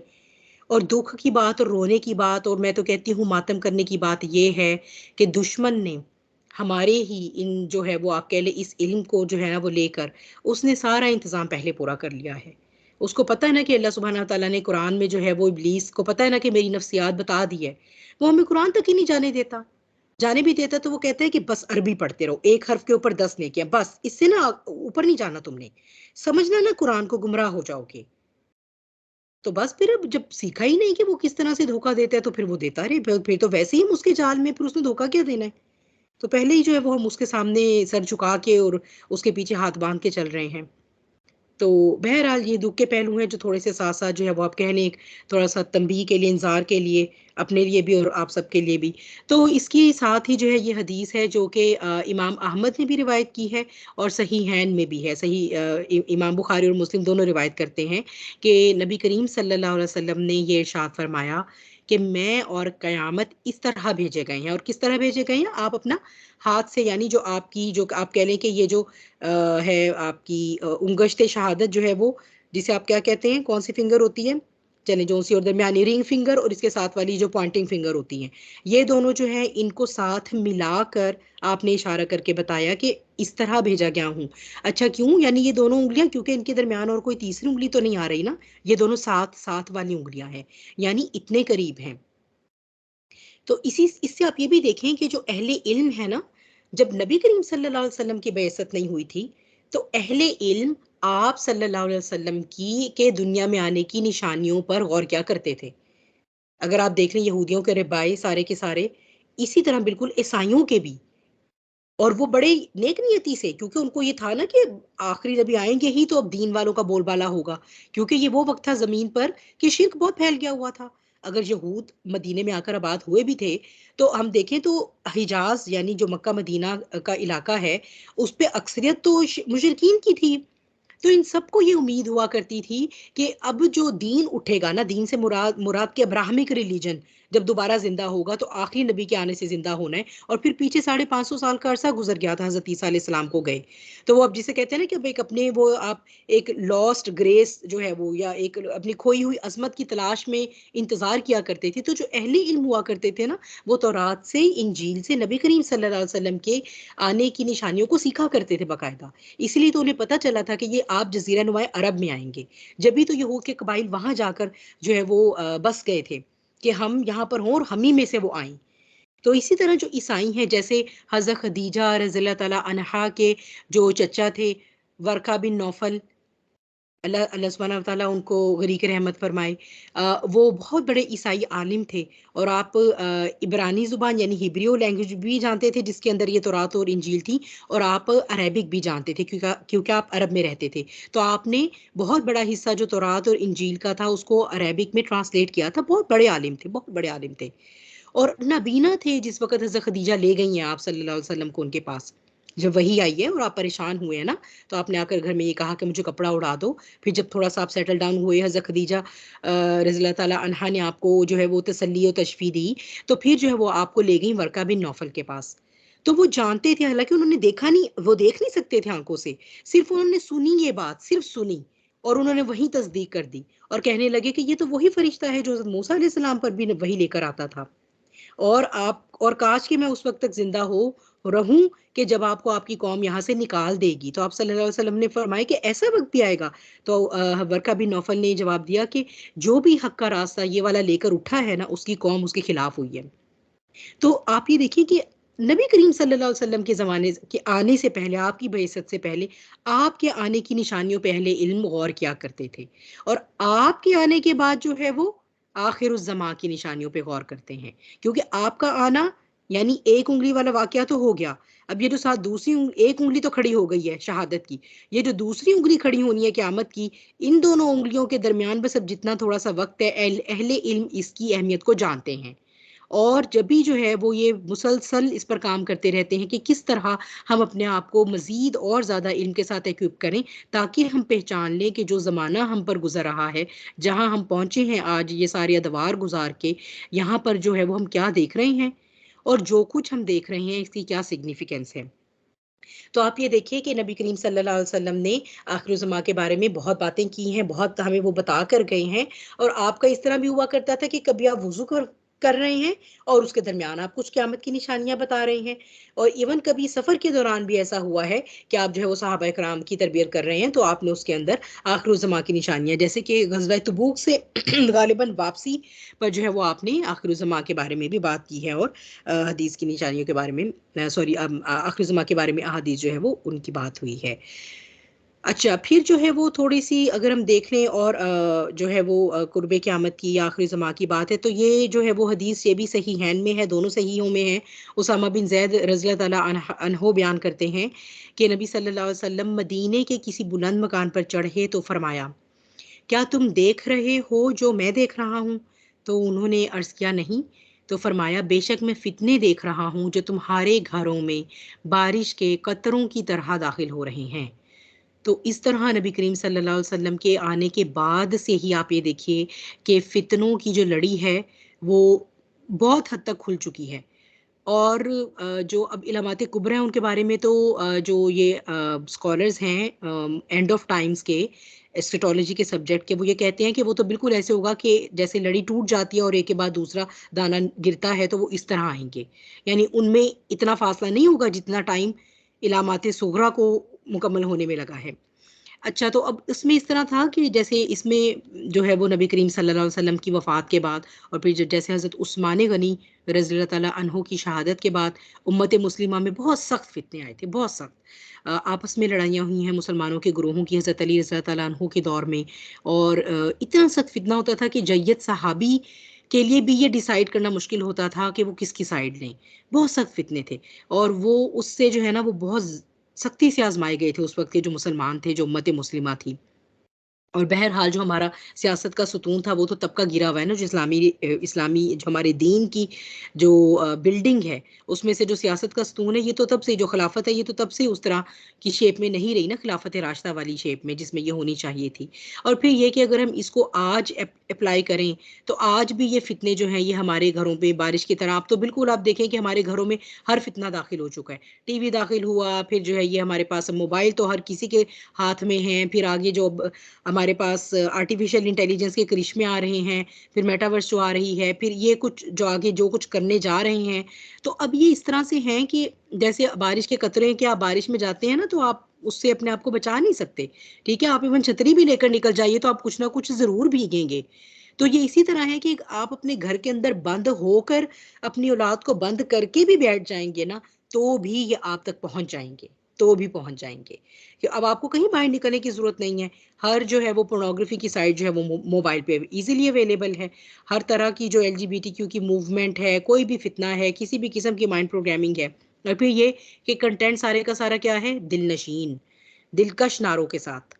आपकी हिफ़ाज़त के लिए, आपकी तालीम के लिए, आपको मुहज़्ज़ब बनाने के लिए है। ये देखिए, ये जो है ये आपको ज़ी-शऊर बनाने के लिए है, इसको लीजिए। ये जो है ये आपको तरक्की याफ़्ता करने के लिए। तो ये इतनी कोई ज़बरदस्त किस्म की बारिश है ना अब हम पर, कि हम अगर घरों में भी बंद हो जाएँ तो हम इससे सेव नहीं, अब हम इससे महफ़ूज़ नहीं रह सकते मुकम्मल तौर पे। इलामात कुबरा और सुगरा के बारे में जो है वो मैं आपको कुछ बातें करती हूँ। फिर आगे चलते हैं तो देखें, जो है वो हमारे पास 10 मेजर साइंस की हदीस है जो मैं आपको अभी दिखाती भी हूँ, और इलामात सुगरा है जो माइनर साइंस है।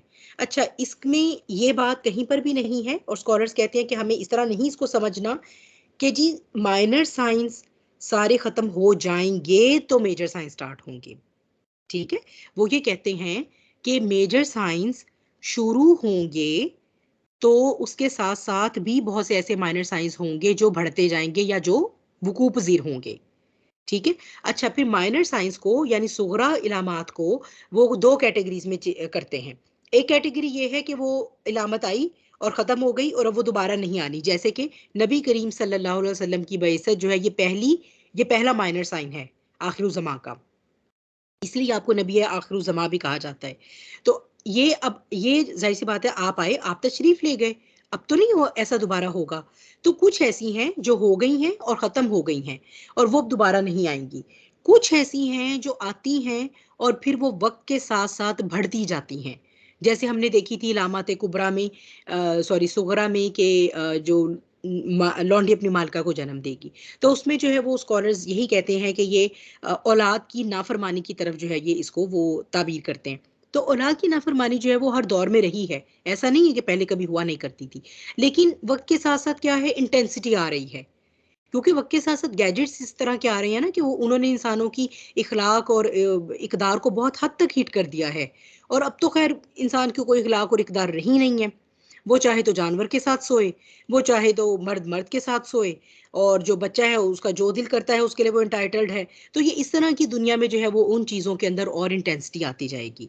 तो इसका ये मतलब नहीं है कि जब सारी की सारे माइनर साइंस पूरे होंगे, तो मेजर साइंस स्टार्ट होंगे। ऐसा नहीं है, बल्कि माइनर साइंस स्टार्ट हो गए हैं और साथ-साथ कुछ बहुत से ऐसे हैं जो कंप्लीट हो चुके हैं। जैसे हमने ये देख लिया है कि ये जो भी बद्दू हैं, नंगे पैर, नंगे सर वाले, नंगे बदन वाले, ये ऊँची-ऊँची इमारतों में मुकाबला कर रहे हैं, ठीक है? ये अभी इस सब का जारी भी है, बल्कि अगर आप देखें तो। जैसे कि मैंने आपको बताया कि अब बुर्ज खलीफा से भी बड़ा ऊँचा टॉवर बनने जा रहा है मक्का में। तो इस तरह ये जारी भी रह सकती हैं और ऐसी भी हैं कि वन टाइम आई और ख़त्म हो गई। तो ये इलामात कुबरा और सुगरा हैं। अच्छा, जो सुगरा है ना, जो माइनर साइंस हैं, उनको थोड़ा बहुत हम साथ-साथ भी देखते जाएँगे। तो मैं इस तरह से नहीं कर रही कि पहले हम सुगरा देखें और फिर हम कुबरा देखें। हम उन्हें साथ-साथ भी किसी टॉपिक के ज़िमन में भी देखते जाएँगे, ठीक है? मैं आपको सिर्फ़ यहाँ पर जो है वो फ़िलहाल बताना चाह रही हूँ कुछ। हम देख लेते हैं इलामात सुगरा। अबू हुरैरा, ये भी दोनों सहीहों में है हदीस, यानी सही मुस्लिम और सही बुखारी में। अबू हुरैरा रज़ियल्लाहु तआला अन्हु बयान करते हैं, रसूलुल्लाह सल्लल्लाहु अलैहि वसल्लम ने फरमाया कि ज़माना करीब होता जाएगा, इल्म ख़त्म कर दिया जाएगा, फ़ितने ज़ाहिर होंगे, दिलों में बुख़ल डाल दिया जाएगा और हर्ज ज़्यादा हो जाएगा। उन्होंने अर्ज़ किया, हर्ज क्या है? यानी ये उनके लिए भी एक नई टर्मिनोलॉजी थी। तो आप सल्लल्लाहु अलैहि वसल्लम ने फरमाया कत्ल। तो ये जो हदीस है, इसमें अगर हम देखें तो ये ऑलमोस्ट जितने भी साइंस इसके अंदर आ रहे हैं माइनर, ऑलमोस्ट तकरीबन अगर हम कहें सारे पूरे हो गए हैं। ज़माना करीब होता जाएगा का क्या मतलब है कि टाइम बहुत शॉर्ट होता जाएगा। और ये तो हमारा आज का, मैं कहती हूँ, एक सबसे कॉमन हमारी आज की ये कंप्लेन होती है ना कि हमारे पास वक़्त नहीं है। हालाँकि वही दिन के 24 घंटे थे जो अब से 1000-2000 साल पहले रहने वाले इंसान को मुयस्सर थे, और यही दिन के 24 घंटे हैं। इसी तरह ही है, सर्दियों और गर्मियों में सूरज इसी तरह ही निकल रहा है, इसी तरह गुरूब हो रहा है। कोई तब्दीली सूरज की गर्दिश में तो नहीं आई कि हमारा दिन छोटा हो गया है। हमारे वक़्त से ये जो बरकत उठ गई है, और फिर बरकत उठी इस वजह से भी है कि हमारे लिए बहुत सारी डिस्ट्रैक्शंस हैं। हम अब जिन ज़मानों में एंटर हुए और जैसे-जैसे हम आगे जा रहे हैं ना, हमारी डिस्ट्रैक्शन हमारा बहुत सा काम ले जाती हैं, बहुत सा वक़्त ले जाती हैं, सॉरी। हालाँकि पहले अगर हम देखें तो मशीनें नहीं थीं, और मशीनों के बगैर भी जो है वो ख़वातीन कपड़े भी हाथों से धो लिए, खाना भी लकड़ियों में फूँक-फूँक कर बना लिया, चूल्हा वो उस तरह का करके, और जो है वो पता नहीं कितने सारे काम हाथों से हुआ करते थे, और फिर भी दिन का एक हिस्सा बच जाया करता था। इंसान को इंसान मुयस्सर होता था, इंसान को वक़्त मुयस्सर होता था। फिर मशीनें आईं, किस दिलकश स्लोगन के साथ, it will save your time, it is for your ease, ताकि आप ऐसा करें कि वो जो टाइम आपने आटा गूँथ के रोटी पकाने में लगाना है ना, उस टाइम को सेव करके आप कोई किताब खोलें, आप कुरान खोलें और आप इल्म हासिल करें। और होता क्या है, ये हम सब देख रहे हैं कि क्या हो रहा है। हम इस दजल में स्टेप बाय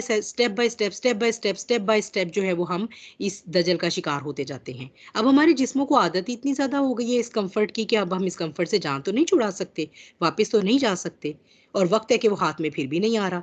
कपड़े हैं कि ऑटोमेटिक मशीन धो देती है, और बाकी काम है, खाना जो है वो तो माइक्रोवेव गरम कर देता है। मुझे खुद अपने कंपैरिज़न से याद है, जब माइक्रोवेव नहीं था, तो किसी ने भी ऑफ टाइम पर खाना खाना है, जब तो खाना पका है और सब खा रहे हैं, लेकिन ऑफ टाइम पर खाना है, तो आप खाना डालेंगे पैन में और उसको गरम करेंगे चूल्हे के ऊपर, and it takes some like 10 to 15 minutes. तो ये प्रोसेस जो है वो सेकंड्स का हो गया, वक़्त फिर भी नहीं है हमारे पास। तो ये जो है it is from among one of the minor science of the end of the times कि हमारे वक्त से बरकत उठ जाएगी। हालांकि इंसान पूरा इस वक्त गैजेट्स के साथ और डिफरेंट टेक्नोलॉजी के साथ, अब जिसे कहते हैं ना कील कांटे से लेस है, पूरी तरह मुसल्ले है, लेकिन ये सारी मशीनें उसका वक्त सेव करने में बिल्कुल कोई किरदार अदा नहीं कर रही, बल्कि उल्टा उसके हाथ से जो है, क्यों? क्योंकि वक्त का इस्तेमाल जो है अब वो उन चीज़ों की तरफ हो रहा है जो नहीं मैटर करती, जो हमारी उखरवी ज़िंदगी के हिसाब से मैटर नहीं करती। और अब हमने और नए नए काम ऐसे शुरू कर लिए हैं कि वो अब हमारे लिए ज़्यादा ज़रूरी हैं। एनीवेज, इल्म ख़त्म कर दिया जाएगा। और इल्म जो है इसको ख़त्म करने के भी दो तरीके हैं। एक तो ये कि उलमा को उठा लिया जाएगा, वो उलमा जिनको हकीकी इल्म था। और मैं खुद बहुत शॉक्ड हुई हूँ ये देखकर। मैंने पिछले 3-4 साल में जितने भी बड़े बड़े आलिम जो वाकई जिन्हें आप कहते हैं ना उलमाए हक, जिन्होंने आप ये कहें कि मुल्कों मुल्कों तो छोड़े, बर्रे आज़मों में अल्लाह के दीन की जिन्होंने जो मूवमेंट स्टार्ट की थी, वो आलिम उठ गए इस दुनिया से। और रोने की बात ये थी कि हम में से बहुत सौ को उनके नाम ही नहीं पता थे, हालांकि वो हकीकी आलिम थे, वो असल आलिम थे। और वो चले गए इस दुनिया से। और हमें ये अंदाज़ा ही नहीं हो सका कि कितना बड़ा लॉस हुआ है हमारे पास इल्म का, कितना बड़ा लॉस हुआ है। ऐसे गैप हैं जो फिल ही नहीं हो सकते। तो अब ये है कि एक तो इल्म इस तरह, और दूसरा कैसे इल्म खत्म किया जाएगा? दज्जल के साथ मिक्स हो जाएगा। और दज्जल के साथ तो ये जितना मिक्सअप है वो तो मैं और आप अपनी आंखों के सामने देख रहे हैं। फितने जाहिर होना शुरू हो गए हैं। अब हमें ट्रायल फील होना शुरू हो गए हैं। ठीक है, जिंदगी मुश्किल हो गई है। जिंदगी मुश्किल सिर्फ अहले ईमान वालों के लिए नहीं हुई है, जो जिंदगी की स्ट्रगल में पड़ा है उसके लिए भी मुश्किल हो गई जिंदगी। तो वो भी यही कहेगा कि आज से 50 साल पहले घर खरीदने या दुनिया की ये सारी चीजें, ये दुनियादारी के या स्टेटस मेंटेन करना और ये सारी बातें फिर भी आसान हुआ करती थी। अब तो बहुत ही ज्यादा मुश्किल हो गई, अब तो बहुत ही प्रॉब्लम्स हो गए हैं। और दिलों में बुखर डाल दिया जाएगा। अशोह, शोह क्या है? एक्सट्रीम सेल्फिशनेस को कहते हैं। ठीक है, आप ये कहें कि जिसे आप कहें कि बहुत ही बीमार दिल, ऐसे दिल जिनके अंदर खुद गर्जी आ गई है, और उनके अंदर आप सख्ती आ गई है, और उनके अंदर बेहिसी आ गई है, ऐसे दिल बन गए। और उनके अंदर कंजूसी है। क्यों? क्योंकि दुनिया का एनवायरनमेंट इतना नफसा नफसी वाला हो गया है कि हर कोई कहता है अपनी जान बचाओ, अपना फायदा उठाओ और निकलो यहाँ से। इससे पहले कि भाई यहाँ कुछ और चेंज आ जाए, अपना फायदा उठाओ और चलो भाई, अपना बैग उठाओ और भागो इधर से। जहां मेरा बस चलता है वहां से मैं लूटूं और मैं वहां से निकलूं, निकलने की करूं। पीछे वाला जो है उसको कोई जो है वो दूसरा उसके गले पे छुरी भी चला रहा है तो आई डोंट केयर। क्योंकि दुनिया में ओवरऑल जो सिस्टम है, क्योंकि आप देखिए ना दुनिया में इस वक्त पैसे की सर्कुलेशन क्या है? हराम है, सूद के ऊपर बेस करता है। कोई सा भी आप ले लें, इनडायरेक्टली तो सारा सूद का पैसा, हम सूद के दुख में सांस ले रहे हैं ना इस वक्त, हम जिस दुनिया में जी रहे हैं। खाना पीना क्या है हमारा? हराम नहीं भी है, हलाल है भी तो तैयब तो है ही नहीं ना। तैयब तो रहा ही नहीं। अब आप जो मर्जी करें, आप सब्जी वेजिटेबल समझ के खाते हैं, फ्रूट्स जो है कि मैं तो बहुत वेजिटेरियन डाइटिंग करने जा रही हूँ, तो वो सारी जेनेटिकली मॉडिफाइड सीड्स के साथ उगाई हुई वेजिटेशंस हैं। तो ये सब चीजें इंसान के दिल पर, उसकी रूह पर, उसके अखलाक पर जाकर असरअंदाज हुई हैं। एक दफा मैंने एक आर्टिकल पढ़ा था कुछ साल पहले कि you are what you see and you are what you eat. और उस आर्टिकल में जो है वो ये बताया हुआ था कि जो कुछ आप देखते हैं अपनी आंखों से और जो कुछ आप खाते हैं, जो आपकी बॉडी कंज्यूम करती है ना, आपके डीएनए के ऊपर असरअंदाज होती है वो शय। आपकी पर्सनैलिटी के ऊपर असरअंदाज होती है, और आपके की वैल्यूज क्या होंगी। तो इसीलिए शैतान ने, इब्लीस ने जो है वो इतनी कामयाब चाल चली, उसने कहा कि एक दो बंदों को या करोड़ अरब बंदों को जो है, इनको नहीं पूरी इंसानियत को टारगेट करना है ना, तो जहां ये रहते हैं ना, जिस खित्ते पर इन ये सांस लेते हैं ना, इस पूरे खित्ते का एनवायरनमेंट ही ऐसा कर दो, ऐसा कर दो कि अल्टीमेटली वो इनकी रूह पर जाकर असरअंदाज हो। अब आप सोचें, ऐसे में एक ईमान वाले इंसान को अगर अपने ईमान की फिक्र है, अगर उसको अपने दिल की फिक्र है कि मेरे दिल में, मेरा दिल अशुख वाला ना हो जाए, अगर उसको अपनी अपनी रूहानी सेहत की फिक्र है, तो उसके लिए वर्क डन बहुत बढ़ जाएगा।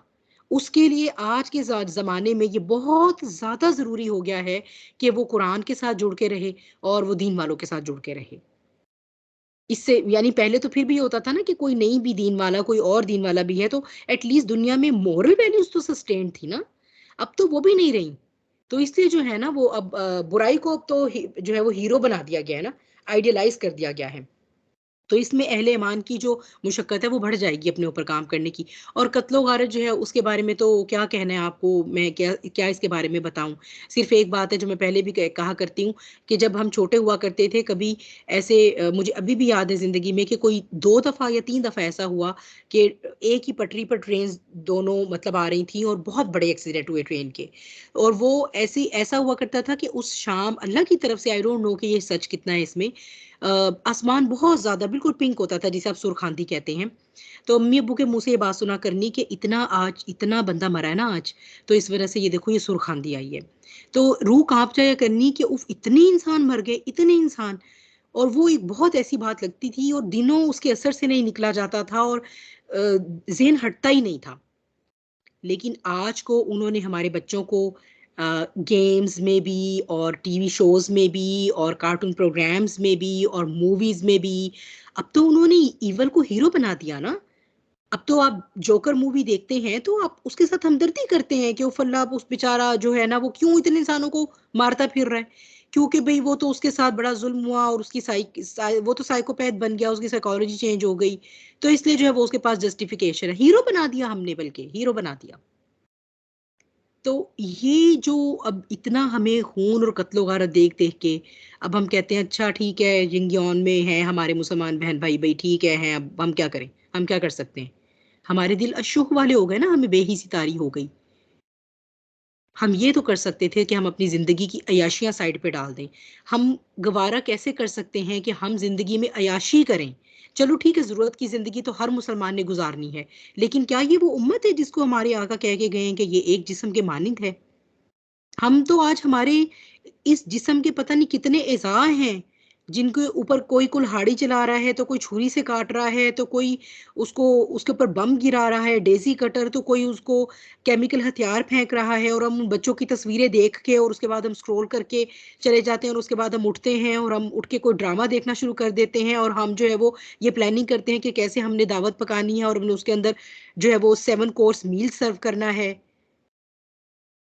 तो डॉक्टर इसरार जो ये बात कहा करते थे ना कि इस दुनिया में हम अगर अल्लाह के सामने जाकर किसी तरह से ये अपने आप को जस्टिफाई कर सकते हैं ना कि हम क्यों जिए इस दुनिया में कुफर के निज़ाम के नीचे, तो हमें एक सब्सटेंस लेवल पर जीना है और उससे ऊपर नहीं। लेकिन बशमोल मेरे, हम सबका ये हाल है कि हम तो इस दुनिया से मजे भी कुशीद करते हैं, हमारी अयाशियों पे भी कोई फर्क ना पड़े। बाकी की उम्मत पे जो होता है होता रहे, अब तो हमें महसूस भी नहीं होता। And this is the fact. फिर ये है कि ये जो हदीस है मुझे इसकी ऑथेंटिसिटी तो नहीं मिली और मैंने इसको ढूंढा भी, लेकिन मुझे ये हदीस नहीं मिल सकी। लेकिन चूंकि ये डॉक्टर इसरार जो है उनके उनका जो एंड ऑफ टाइम्स का सबसे पहला लेक्चर जो था उसमें ये था, और उन्हीं की कंसल्टेशन से जब ये डॉक्टर शाहिद मसूद ने भी एंड ऑफ टाइम्स की सीरीज बनाई थी तो उन्होंने भी ये हदीस कोट की थी। तो मैं काफ़ी गालिब गुमान तो यही रखती हूँ चूंकि ये हजरात दोनों ऐसे हैं जो ऑथेंटिसिटी के बाद डालते हैं। But even if it is a weak हदीस वी कैन टेक इट, क्योंकि मैंने आपको पहले भी बताया था कि वो वीक हदीस जो कि यानी वो ज़ईफ़ हदीस जो कि सही हदीस और एक पूरे नैरेटिव को बड़े स्ट्रांगली सपोर्ट कर रही है तो उसको हम ले सकते हैं, और जो कि एक्चुअली ऑलरेडी हो रही है ना। तो इसलिए अब उसके वो तो हमारी आंखों के सामने वकूफ़ पज़ीर हो गई, तो इसलिए इसकी ऑथेंटिसिटी में कोई शक नहीं रहा। करीब है कि एक ज़माना आएगा कि दूसरी कौमें तुम पर हमला करने के लिए एक दूसरे को उस तरह से दावत देंगी जिस तरह खाना खाने वाले एक दूसरे को दस्तरखान पर बुलाते हैं। बिल्कुल ऐसा ही है ना, हो रहा है ना ऐसा ही। जो अमेरिका है वो अमेरिका और इसराइल जो है वो इंडिया को सपोर्ट करते हैं कि बिल्कुल जी आप जाएं कश्मीर में जाके काटें गले इन लोगों के और जो है वो करें, आप जितनी जितनी खवातीन की इज्जत लूट सकते हैं आप लूटें और दबा कर रखें इनको। और अब तो जब से पिछले कुछ सालों से वहां पर इंटरनेट सर्विसेज बंद है तो अब तो कुछ खबरें भी नहीं आती, उससे पहले तो फिर खबरें आ जाती थी। अब जिंगजान में क्या होता फिर रहा है, कोई ना कोई चला जाता है रिसर्चर अमेरिका से उठ के, उसके उसका कोई आर्टिकल उसकी कोई तहकीक आ जाती है तो हमें पता चलता है, वरना हमें नहीं पता कि उन कंसंट्रेशन कैंप्स के अंदर क्या होता है। ग्वांतानामो बे से जो सबसे पहला कैदी था जेल से छूट कर आया है, जिसको उन्होंने फॉर एवर प्रिजनर का दिया हुआ था, उसने वो स्केचेस बनाए हैं कि किस तरह उसके ऊपर तशद्दुद किया गया। वो बाहर आया है, उसने ये बात बताई है तो हमें पता चला है किस तरह आज हम मुसलमान जो हैं, क्या ऐसा ही नहीं है कि ऐसा ही नहीं है मिडल ईस्ट में को जो पूरा इन्होंने अपना मैदान जंग और अपना जो वो इन्होंने बना मैदान जंग, तो चलो खैर ईरान इराक और ये इनकी जो जंग थी ये वो उस वक्त उन्होंने बनाया। शाम में इन्होंने जिस तरह से मैदान जंग बनाया हुआ वो हमारे सामने है। फिर किस तरह ये कि जहां पर अभी जंगे नहीं हैं, सऊदी अरेबिया हो गया, कतर हो गया, कतर तो चले फिर भी थोड़ा बहुत अपेरेंटली होल्ड कर रहे हैं अभी वैल्यूज को, और फिर बाकी का जो हमारे पास मिडल ईस्ट है, ये सारे जो हैं ये इनकी पॉलिसीज अगर आप देख लें तो इन्होंने, अगर आप देखिए स्पेसिफिकली इस वक्त जो हिजबुल शैतान है ना, उसका टारगेट है मुसलमान अकवाम। ताकि एक तो ये कि ये जो इनके पास कोई पेट्रोल या कोई और भी जो कोई ऐसे वसाइल है ना जिनकी बिना पर ये हमें अभी भी आंख दिखा सकते हैं, इनसे ये भी ले लो। ठीक है, इसलिए तो पेट्रो डॉलर डील्स हुई हैं। पेट्रो डॉलर डील्स इसलिए तो हुई हैं, इसलिए तो टेस्ला साहब जो हैं, वो टेस्ला साहब तो नहीं कहना चाहिए, इसलिए तो इलॉन मस्क जो है वो टेस्ला कारें बना बना के आपको दे रहे हैं, ताकि डिपेंडेंसी हटाओ पेट्रोल पर से, इलेक्ट्रिक पे ले आओ, फिर देखना कैसे इनको कंट्रोल करते हैं।